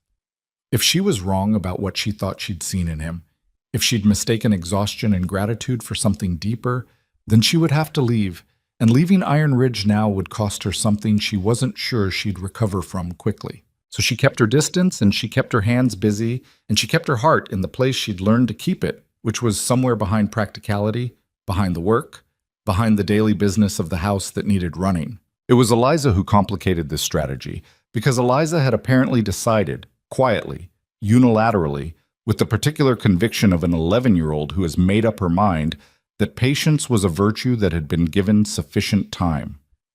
"He looks at you when you're not watching," Eliza said one afternoon in the matter-of-fact tone she used for all her most consequential observations. They were in the parlor. Mara was mending. Again, there was always mending. And Eliza was supposedly reading, but had been looking at the same page for 20 minutes. "Eliza," Mara said, "I'm just telling you what I see. What you see and what it means are two different things." "Sometimes," Eliza said. "Not always." She turned the page she hadn't actually read. "He's been different since the night Ruth was sick. Since he came back and you were in her room." She paused. "I was watching. I'm sorry, I know I wasn't supposed to be in the hall, but I was." Mara kept her eyes on the mending. Her hands were steady, which she considered an achievement. "And what did you see?" "He held your hands," Eliza said simply. The needle went through the fabric twice before Mara answered. It had been a frightening night." "Yes," said Eliza. "I know what a frightening night looks like in this house. I've seen a few of them." She looked at Mara directly, and there was something in her eyes that was older than 11 and had earned the right to be. "He didn't hold Mrs. Holt's hands, or Miss Pierce's." "I'm not Mrs. Holt or Miss Pierce." "No," Eliza said. "You're not." A pause. Outside, Daniel was somewhere in the yard with the horses, which Silas had started letting him handle under supervision. They could hear him occasionally, his voice carrying across the cold air. "What is it you're trying to say?" Mara asked. Eliza put her book down entirely. "I'm trying to say that I'm 11, not stupid, and I'm trying to say—" She stopped, and for a moment she was just a girl working out how to say something she'd rehearsed and found harder than expected. "When Mama died, I thought the house was done, like the story of it was just finished, and then you came. And it wasn't finished, it was just—" Another pause. "It was just stopped for a while." Mara set the mending down in her lap. "I'm not trying to replace your mother," she said carefully. "I want you to know that. Whatever this is or isn't, that's not what it is." "I know that." Eliza's voice was steady in the way it was steady when she was working hard to keep it that way. "Mama was Mama. That's a separate thing." She looked at the window. "But this house needs someone who stays, who chooses it. And I think you already have, even if nobody's said it out loud yet." Mara looked at this child who had been managing her own grief for 14 months, while simultaneously managing her younger siblings and accounting for her father's incapacity with a practicality that should have been beyond her years and somehow wasn't. And she felt something in her chest that was complicated and large and didn't have a simple name. "You're remarkable, you know," Mara said quietly. Eliza looked back at her. "Mama said I was exhausting." Both things can be true. The girl's composure cracked, just slightly, just at the edges, and then held. "Yes," she said, and picked up her book again. "I think that's right." The subject was closed, but it had been opened, and both of them knew it. March in Harlow had a particular personality that differed from March in most places, which was that it offered no guarantee of being March in any reliable sense. The temperature could drop back into January territory without warning, and twice in the first 2 weeks it did exactly that, a false warmth followed by a reminder that the frontier set its own schedule. On the third Saturday of the month, Silas went to Harlow for the bank meeting. He'd prepared for it the way he prepared for everything, methodically, without discussion of the emotion underneath the method. He'd gone over the numbers with Mara 3 times the week before, working through the ledger at the kitchen table late at night, and she'd helped him arrange the presentation of the argument. Not the numbers themselves, which were what they were, but the order in which to present them, the way to frame the calf count as evidence of stability rather than luck, the approach to take with the loan officer, who Mara had assessed from Silas's description as a man who respected specificity over general confidence. "You know things," he'd said the last night they worked on it, looking at her with that expression she'd come to recognize as him updating his understanding of something. "I've had to," she said, for what felt like the 100th time. It was the truest short answer she had. He'd left before 7, and she'd spent the day with the ordinary work of the house, which was its own kind of useful anxiety management. By mid-afternoon, she was cleaning the upstairs rooms, a thorough cleaning, the kind she did when she needed her hands doing something repetitive, when Daniel appeared in the hallway. "When's Papa coming back?" he asked. "Before supper," she said. "Probably. Is the bank meeting bad?" She wrung out the mop cloth. "It's important. That's not the same as bad." Daniel leaned against the door frame with his arms crossed, the posture that meant he was working toward something by degrees. "If the bank says no," he said, "what happens to the ranch?" She looked at him. He was looking at the floor, which was how he asked the things he actually wanted to know. 8 years old and carrying the weight of this question like it was his to carry. "Your father is going to make a strong case," she said. "And I think the bank will listen." She paused. "But even if things were harder than that, this family has handled hard things before. It would be different hard, but you'd handle it the same way." "How's that?" "Together," she said. "One thing at a time." He absorbed this. His jaw did the Mercer thing, the settling, the accepting. "Okay," he said, and went back downstairs. She stood in the hallway for a moment after he left, mop in hand, and thought about what she'd just said. Together. She'd said it without thinking, the way you say things that have become true before you've noticed them becoming anything. Silas came back at 4:30, which was before supper and later than she'd been hoping. She heard the wagon and was in the kitchen when he came through the back door, and she made herself not look up immediately. She kept her hands on the pot she was stirring and let him come in and let him sit down, because she knew him well enough to know that he needed a moment before he said anything significant. He pulled out a chair. He sat. He set his hat on the table. She turned around. His face was tired. That was the first thing. The second thing was that it was not the face of someone carrying catastrophe. "They agreed to restructure," he said. 14 months, new terms, higher monthly, but it gives us the time." He pressed his hand against the table briefly, like he was checking it was solid. "We have to hit the calf numbers again next spring. If we do that, we're out from under it." "You'll hit them," she said. He looked at her. "You say that like you know. You got 16 this year when you needed 14. You'll know better what you're doing next time." He was quiet for a moment, looking at her in the way he had, that long, considering look. "They said something else," he said. His voice changed register, going slightly careful. "At the bank." She kept her face neutral. "What was that?" "Alderman, the loan officer, he made a comment about the ranch's situation, about the arrangement here." He was choosing words. He was polite about it, but the implication was that a widower with a female employee, no family connection, in a remote... He stopped. He said it complicated the picture they had of the ranch's stability. She set the spoon down on the counter. Her hands were still. "I see. He wasn't wrong that people have been talking," Silas said.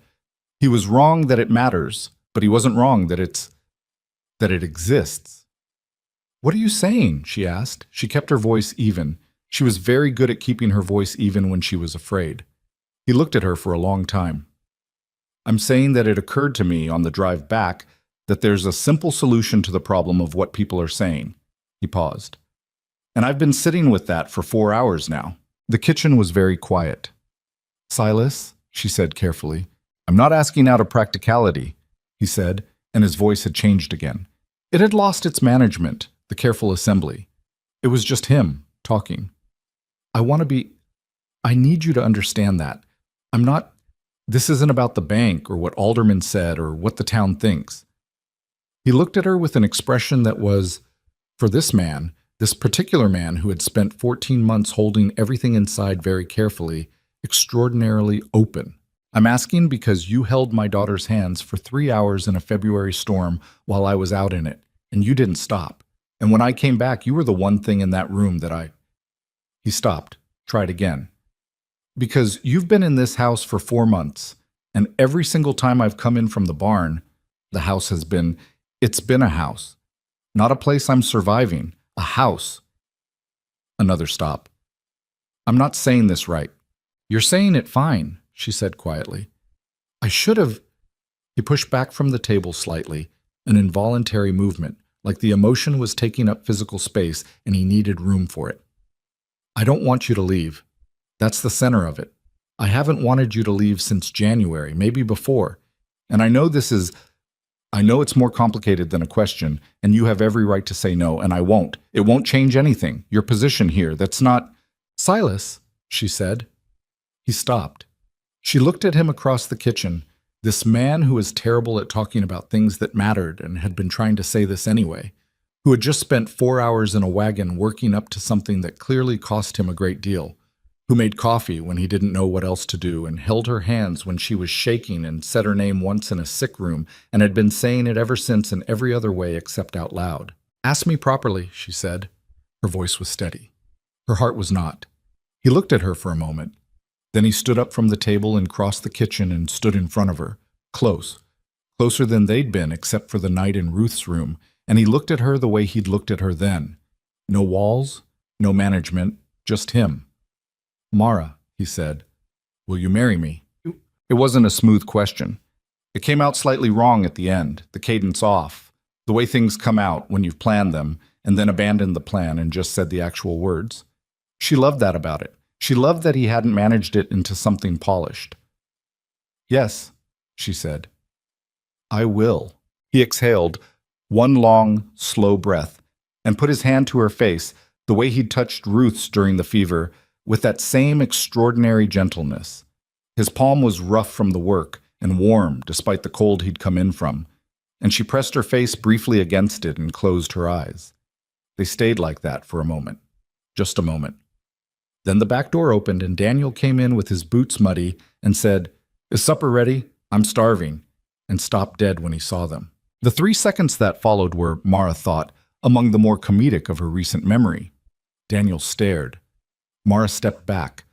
Silas turned around with an expression of such profound disrupted dignity that she had to look at the pot on the stove to keep from laughing.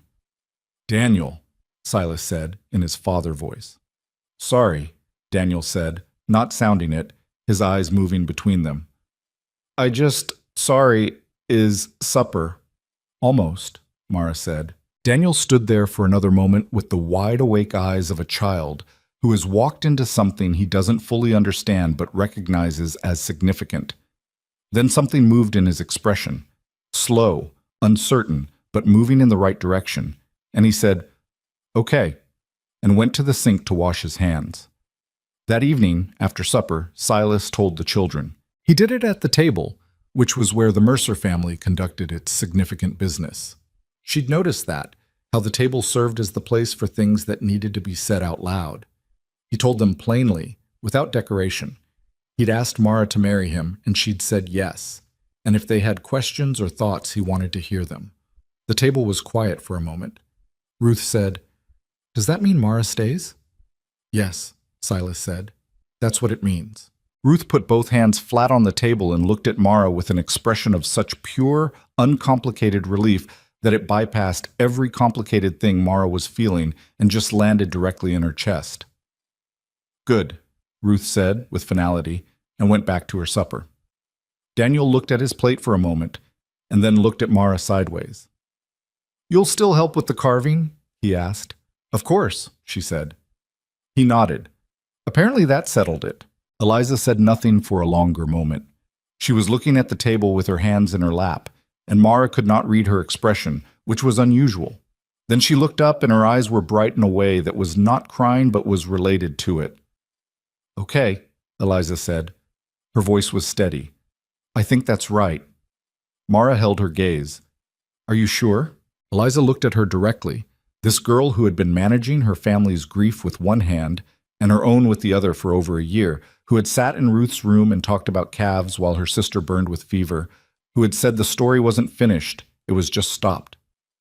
"Yes," she said, "I'm sure." The news reached Harlow before Silas formally announced anything, which was not surprising and was, honestly, fine. The Frontier's communication network had never required official channels.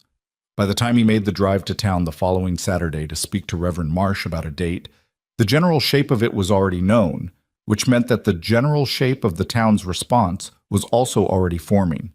It was not uniformly positive. She had expected that. She had expected Agnes Holloway's version of it, the concerned tone, the careful implication. But what she had not expected was that it would arrive at Iron Ridge in person, and that it would arrive while Silas was not home. There were 3 of them this time. Agnes Holloway, a woman named Ida Crane, who sat on the church auxiliary, and Mrs. Caulfield herself, completing what Mara recognized as the essential committee. They came in a wagon on a Tuesday morning with the stated purpose of welcoming her to the community, which she might have found more persuasive if they hadn't arranged themselves on the parlor furniture with the specific geometry of people preparing for something. She served them tea. She was not going to stop serving people tea because they meant her harm. That felt like a line she preferred to hold. "We want to be supportive," Agnes began. "I appreciate that," Mara said. "It's just—" Agnes looked at the other 2, a sideways check, then back. "There are people in town who feel that this has all moved rather quickly, that Silas may not be in the right state of mind to be making this kind of decision." "And what state of mind would that be?" Mara asked. "He's still grieving," Ida Crane said gently. She was softer than the other 2, which made her the more dangerous one. Soft people are harder to argue with. "Eleanor has only been gone 14 months. "I know how long Eleanor has been gone," Mara said. "The children remind me in small ways every day. I'm not unaware of it." "We're only concerned for the family," Mrs. Caulfield said. Mara set her cup down. She looked at the 3 of them. These women who had decided what she was before she'd arrived, and had been running the same calculation ever since, adjusting for evidence but never quite revising the conclusion. She'd been quiet about this for 4 months. She'd been patient and measured and careful. She'd absorbed the looks in Harlow and Agnes Holloway's concerned tone, and Mrs. Caulfield's inspection visit, and the bank officer's implication, and she'd kept going because keeping going was what she did.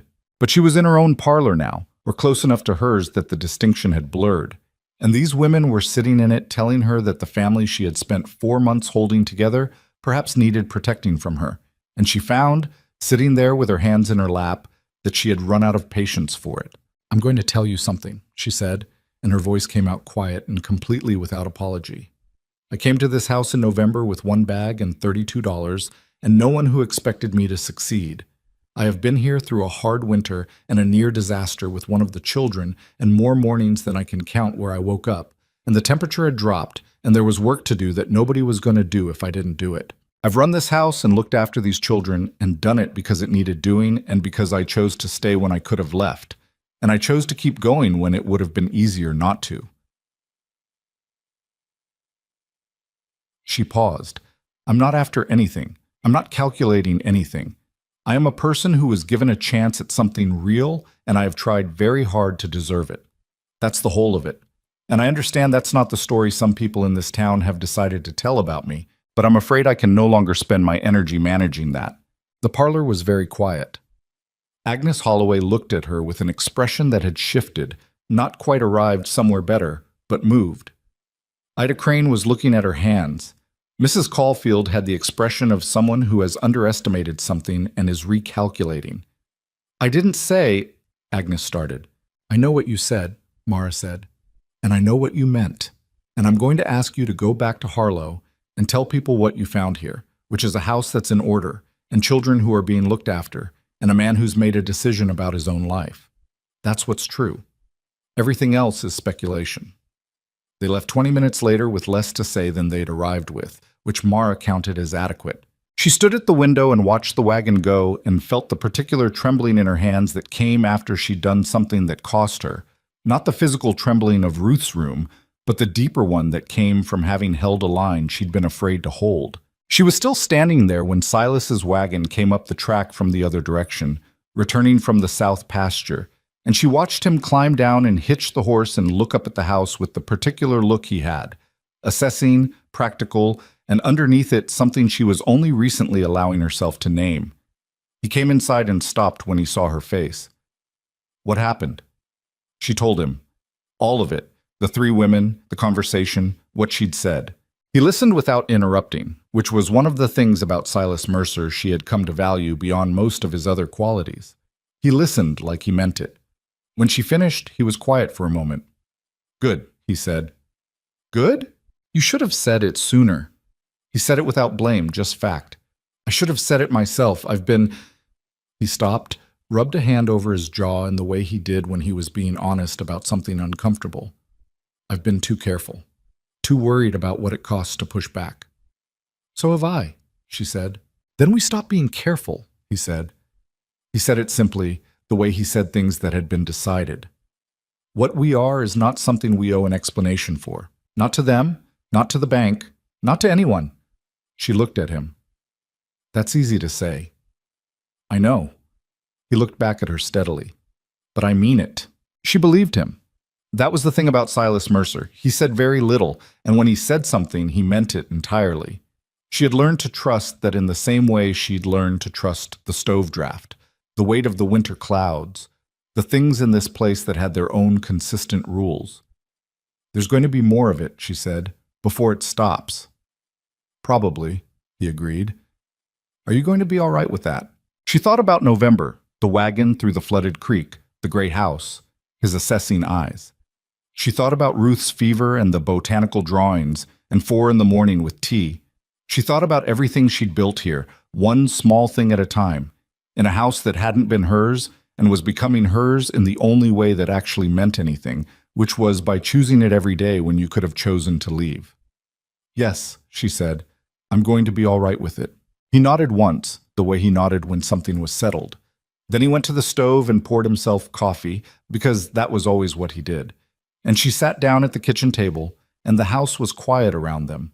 And outside, the March sky was doing something tentative and not quite believable, which was the first thin suggestion of pale warmth. Not spring yet, not even close. But something was shifting.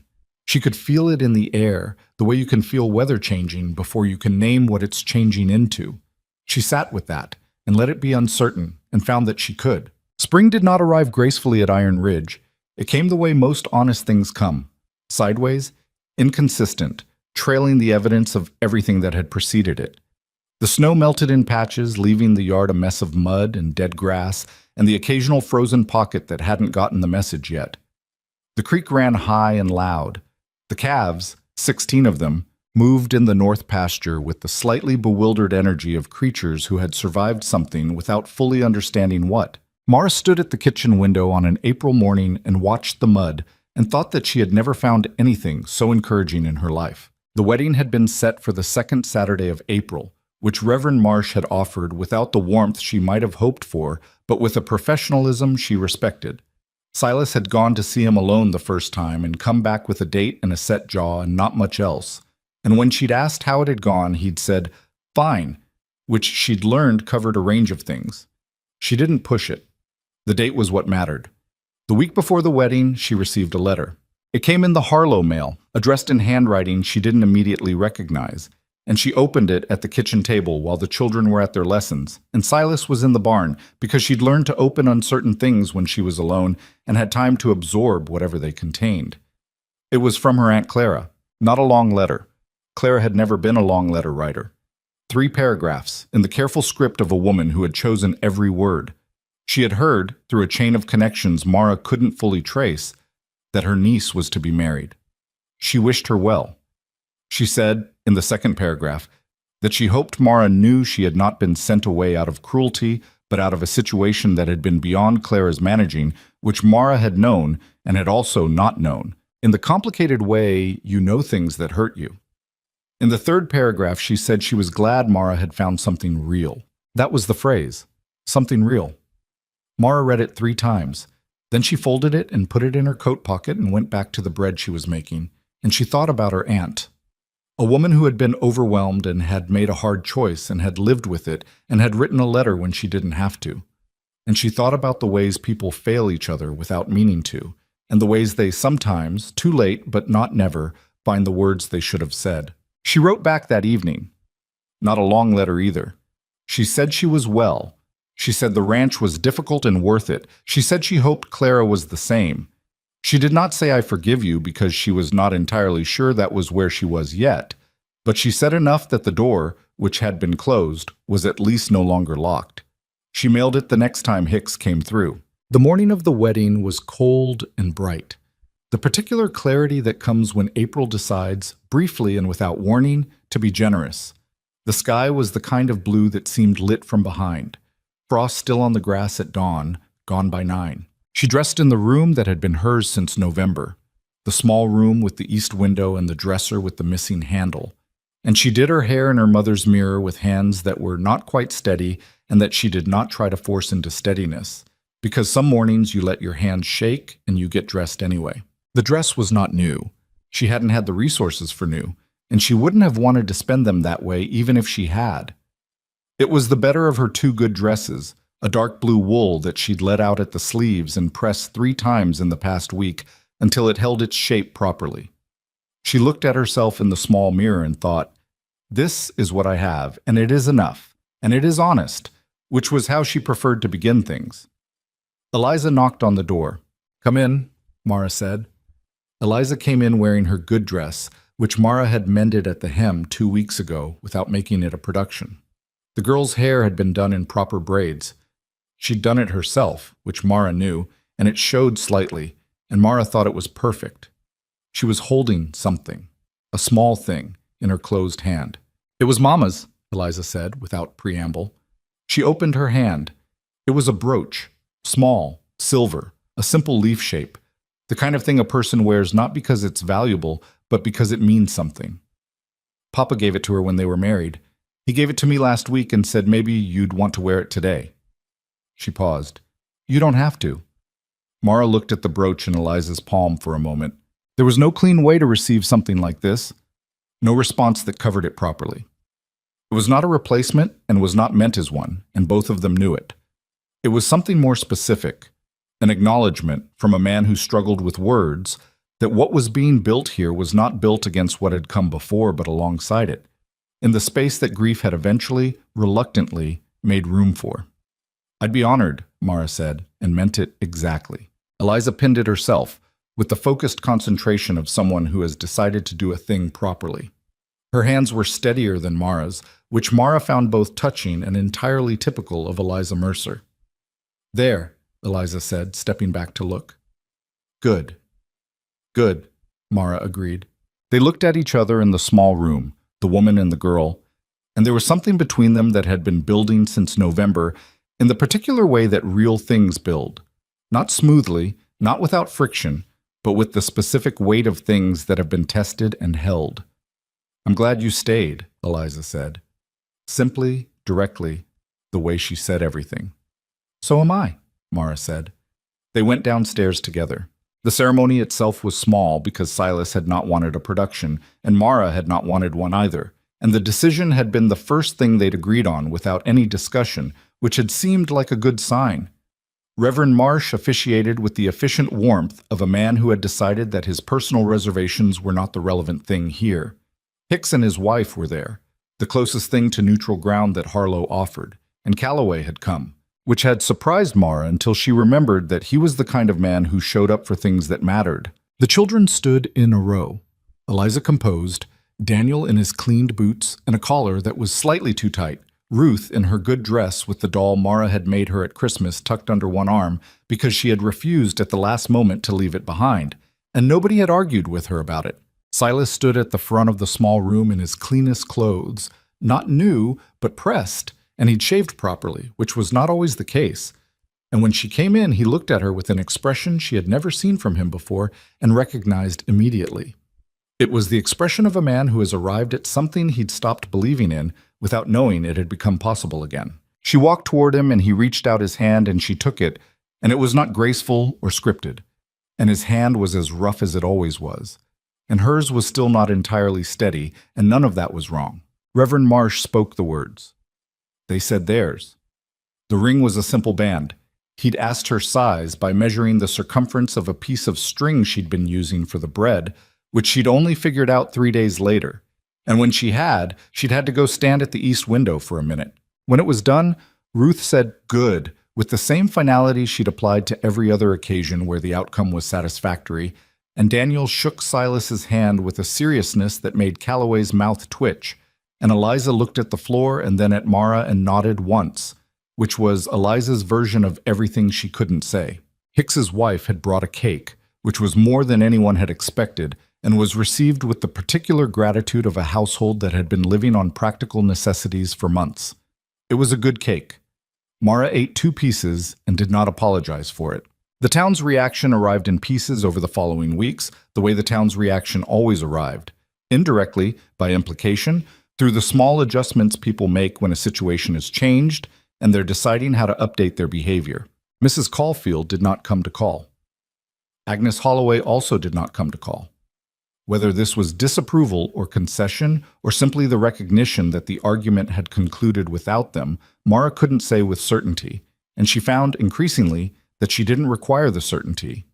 They would adjust, or they wouldn't. Harlow would find its way to accepting this, or it wouldn't, and either way, Iron Ridge would go on.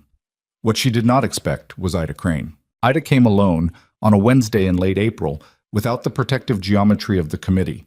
She was carrying a jar of preserves, which she held out at the door with an expression that was genuinely uncertain. A woman who had decided to do something and wasn't entirely sure it was the right thing, but was doing it anyway. "I wanted to come," she said simply, "to say congratulations, properly." Mara looked at her for a moment. Ida Crane, who had been soft-voiced and gentle, and therefore the most dangerous of the three, who had said he's still grieving in a tone of such careful concern that it had taken Mara a moment to identify what was underneath it. She opened the door wider. "Come in," she said. "I'll put the kettle on." Ida sat at the kitchen table and wrapped her hands around her cup, and after a moment she said, "I owe you an apology, I think." "You don't have to—" "I do." She looked up. "I told myself I was concerned for the children, and I was, genuinely. But I also—" She paused, finding the honest version. "I think I decided what you were before I knew you, and I kept adjusting the story to fit what I'd decided, rather than—" She stopped. "That's not fair to a person." "No," Mara agreed without heat. "It's not. For what it's worth," Ida said, "what I've heard from people who've seen the house, seen the children, it doesn't match what I thought." She looked at her cup. Ruth Mercer apparently told the Reverend's daughter that she's not scared of the windows anymore. Mara was quiet for a moment. "Small things matter," she said. "Yes," said Ida, "I think that's true." They drank their tea. It was not a full reconciliation. Those take longer and require more than one conversation. But it was a beginning, and Mara had learned over the course of this year to recognize beginnings for what they were, rather than holding out for something more complete. May came to Iron Ridge the way May should, which was warmer than anyone quite trusted at first. The grass went green with a suddenness that felt almost aggressive after so many months of brown and gray. The calves grew fat. The horses stood in the corral with their faces turned toward the sun, with the specific contentment of animals who have been cold for a long time. Silas fixed the north fence properly, the job that had been half done since the previous fall, on a Saturday in early May. And Mara brought lunch out to him because she'd been bringing food to the barn since December, and saw no reason to stop simply because the circumstances had changed.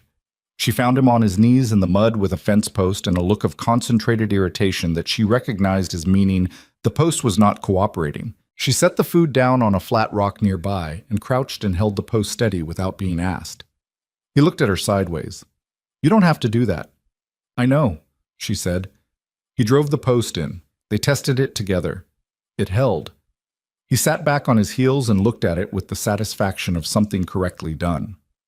"The whole section needs redoing eventually," he said. "Next fall," she suggested, "before the winter sets in. We'll have the resources by then if the summer goes as it should." "It will," she said. He looked at her sideways again, the same look he'd been giving her since November, assessing, revising, finding. "You always say that," he said. "I say it when I believe it," she said. "I don't say it when I don't." He thought about this. Then he picked up the food she'd brought and sat in the mud with his back against the fixed fence post and ate. And she sat beside him because the mud was not a reason not to sit. And the sun came over the hill to the east and was genuinely warm for the first time all year. Daniel appeared from the direction of the barn with a carving in his hand and sat down in the grass a few feet away with the easy familiarity of a child who no longer needed to announce himself before entering a space. He'd been doing that more, moving through the family's orbit without the careful calibration he'd used in November, the constant checking of whether he was welcome. She noticed these things the way she noticed all the small shifts in this family, with a gratitude she kept mostly to herself because they weren't the kind of thing you made a speech about. "What's that one?" she asked, nodding at the carving. "The gray calf," he said. "The one with the patch." He held it up. She could see the patch, a deliberate texture he'd worked into the wood, different from the smooth surface around it. It was genuinely good. Not perfect. The proportions were still slightly off, the legs slightly too long, but there was life in it that had nothing to do with technical accuracy and everything to do with the fact that he'd looked at the actual calf and tried to get at what was real about it rather than what was correct. "The legs are better," she said. He looked pleased, which he covered with a shrug. Silas looked at the carving too. "That's the gray one," he said. "Yes," Daniel said. "The legs are better," Silas agreed. Daniel's shrug this time was slightly less successful at covering the pleased. Eliza found them there 20 minutes later, father and son and the woman who was now wife and stepmother, sitting in the mud in the new grass at the edge of the fixed fence line in the May sun. And she stood for a moment looking at the scene with her arms crossed and the expression she wore when she was privately satisfied about something she'd decided not to take credit for. "Ruth's asking for lunch," she said. "Tell her 5 minutes," Mara said. "She's been saying 5 minutes for 20 minutes. "Then tell her 10. Eliza looked at the fixed fence post. "Is it done?" "Good as it's been in years," Silas said.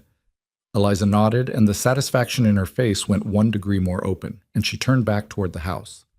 "Eliza," Mara said. She stopped, turned. "Thank you for the brooch, for your father giving it." Eliza looked at her for a moment.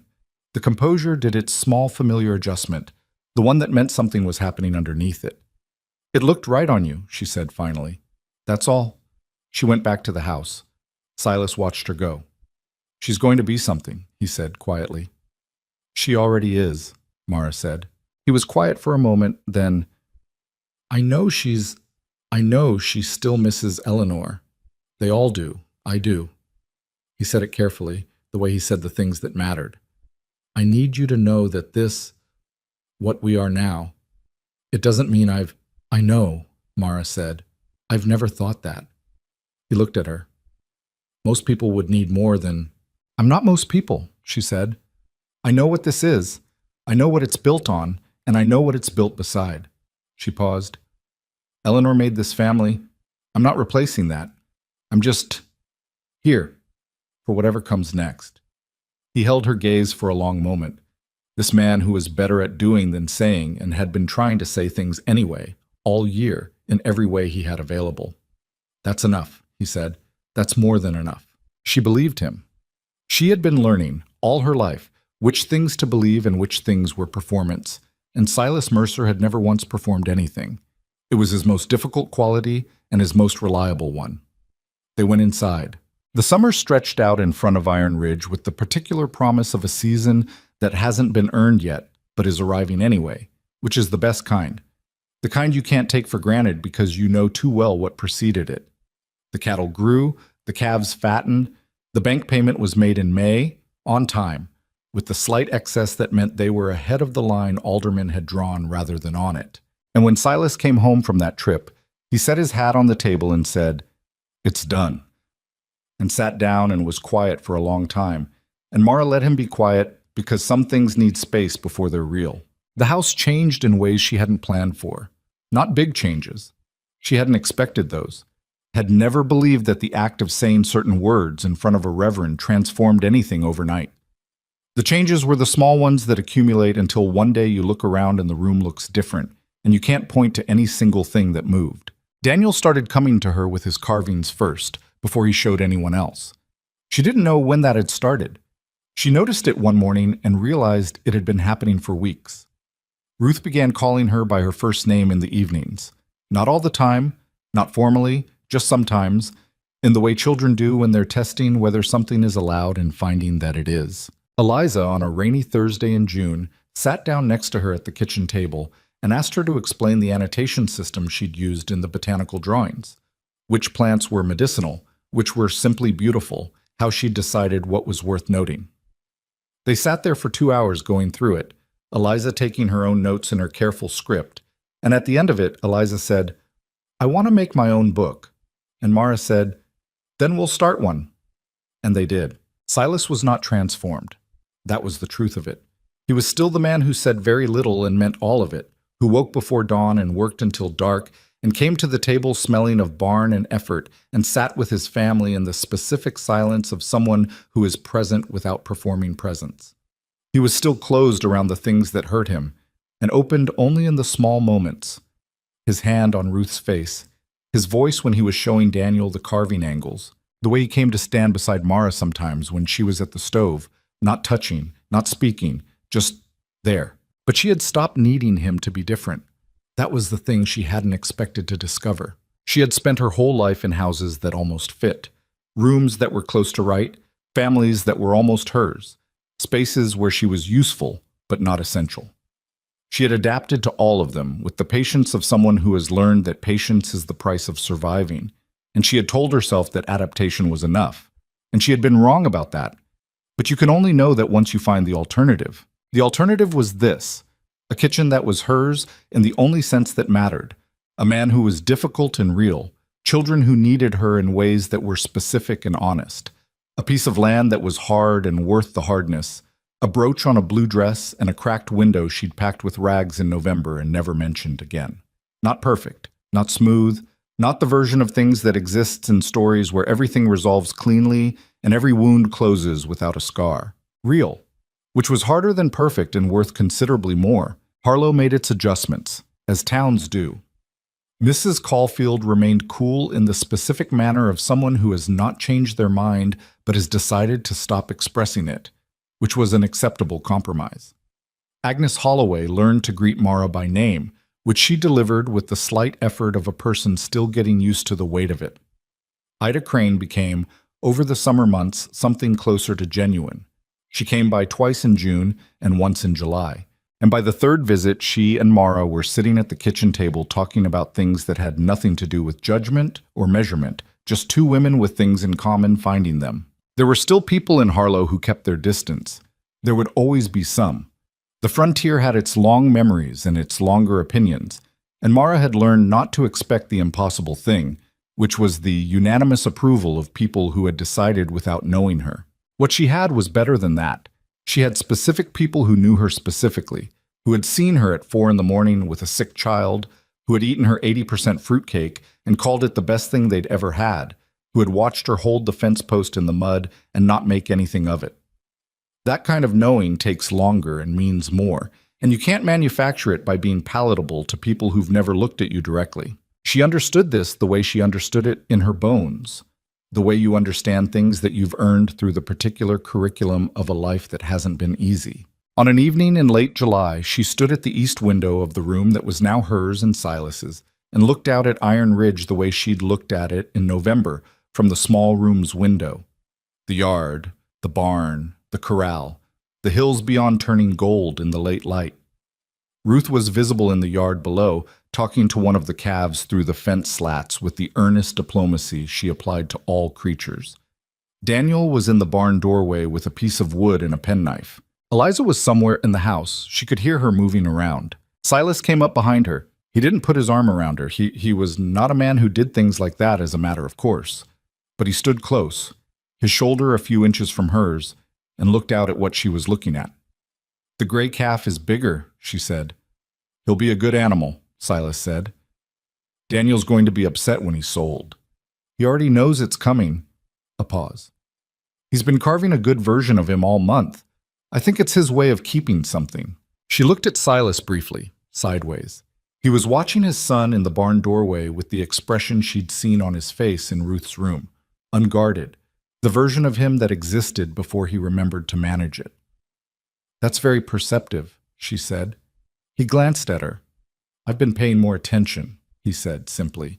You taught me that. She turned back to the window. The light was going soft on the hills, and the calves moved slow in the pasture, and Ruth was laughing at something the calf had done, a small, bright sound traveling up through the window glass. And Mara stood there and let herself have it, all of it. The hard year and the cold and the gossip and the storm and the fever and the kitchen at 4 in the morning and the brooch and the mud and the fixed fence and the bread. She'd gotten better at baking. Still not perfect, but better. Let herself hold all of it without trying to sort it into the parts that were good and the parts that weren't, because that was not how real things worked. Real things came whole. You took them that way, or you didn't take them. She had taken this one. She had $32 when she came. She had come from nowhere and been passed around and made herself useful in houses that weren't hers, and told herself that was enough, because she hadn't known what enough actually felt like. Now she knew. It didn't look the way she'd have imagined it, if she'd been the kind of person who let herself imagine. It looked like mud, and a difficult man, and 3 children who needed different things, and a house that was always going to have something wrong with it. It looked like a brooch that belonged to someone else first, and a name that was new, and a piece of land that would be hard for the rest of her life. It felt like the first thing she'd ever stood on that didn't shift when she put her weight on it. Below, Ruth had given up on the calf and was heading back to the house, the doll under one arm as always, her boots leaving small prints in the soft evening ground. She looked up at the window and saw Mara and waved with the easy confidence of a child who has stopped being surprised that someone is there when she looks. Mara waved back. The hills went gold, then amber, then the long blue of a summer evening settling in. Iron Ridge held.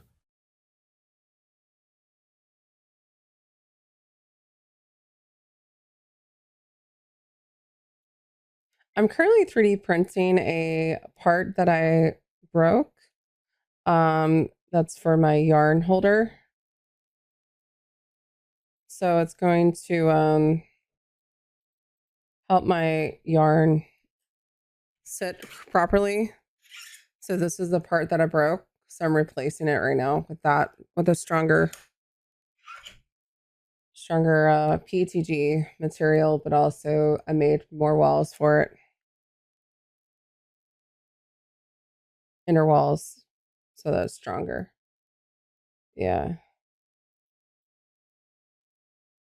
Christian said, granted, I can take pics tomorrow and next month. Stakes walking around my commute. What the fuck?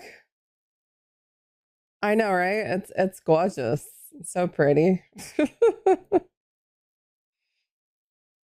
I don't even know what 9010 is here. I'm curious now. For how much steak is here, or just mincemeat. I'm supposed to be doing an order anyway. I probably should get that order going. Mince beef. So many farms. Oh, damn, dude. Okay. I will sometimes go with 93.7 just because it's cheaper. But holy fucking balls. It's $8 right now. It's so funny. It's more expensive to get the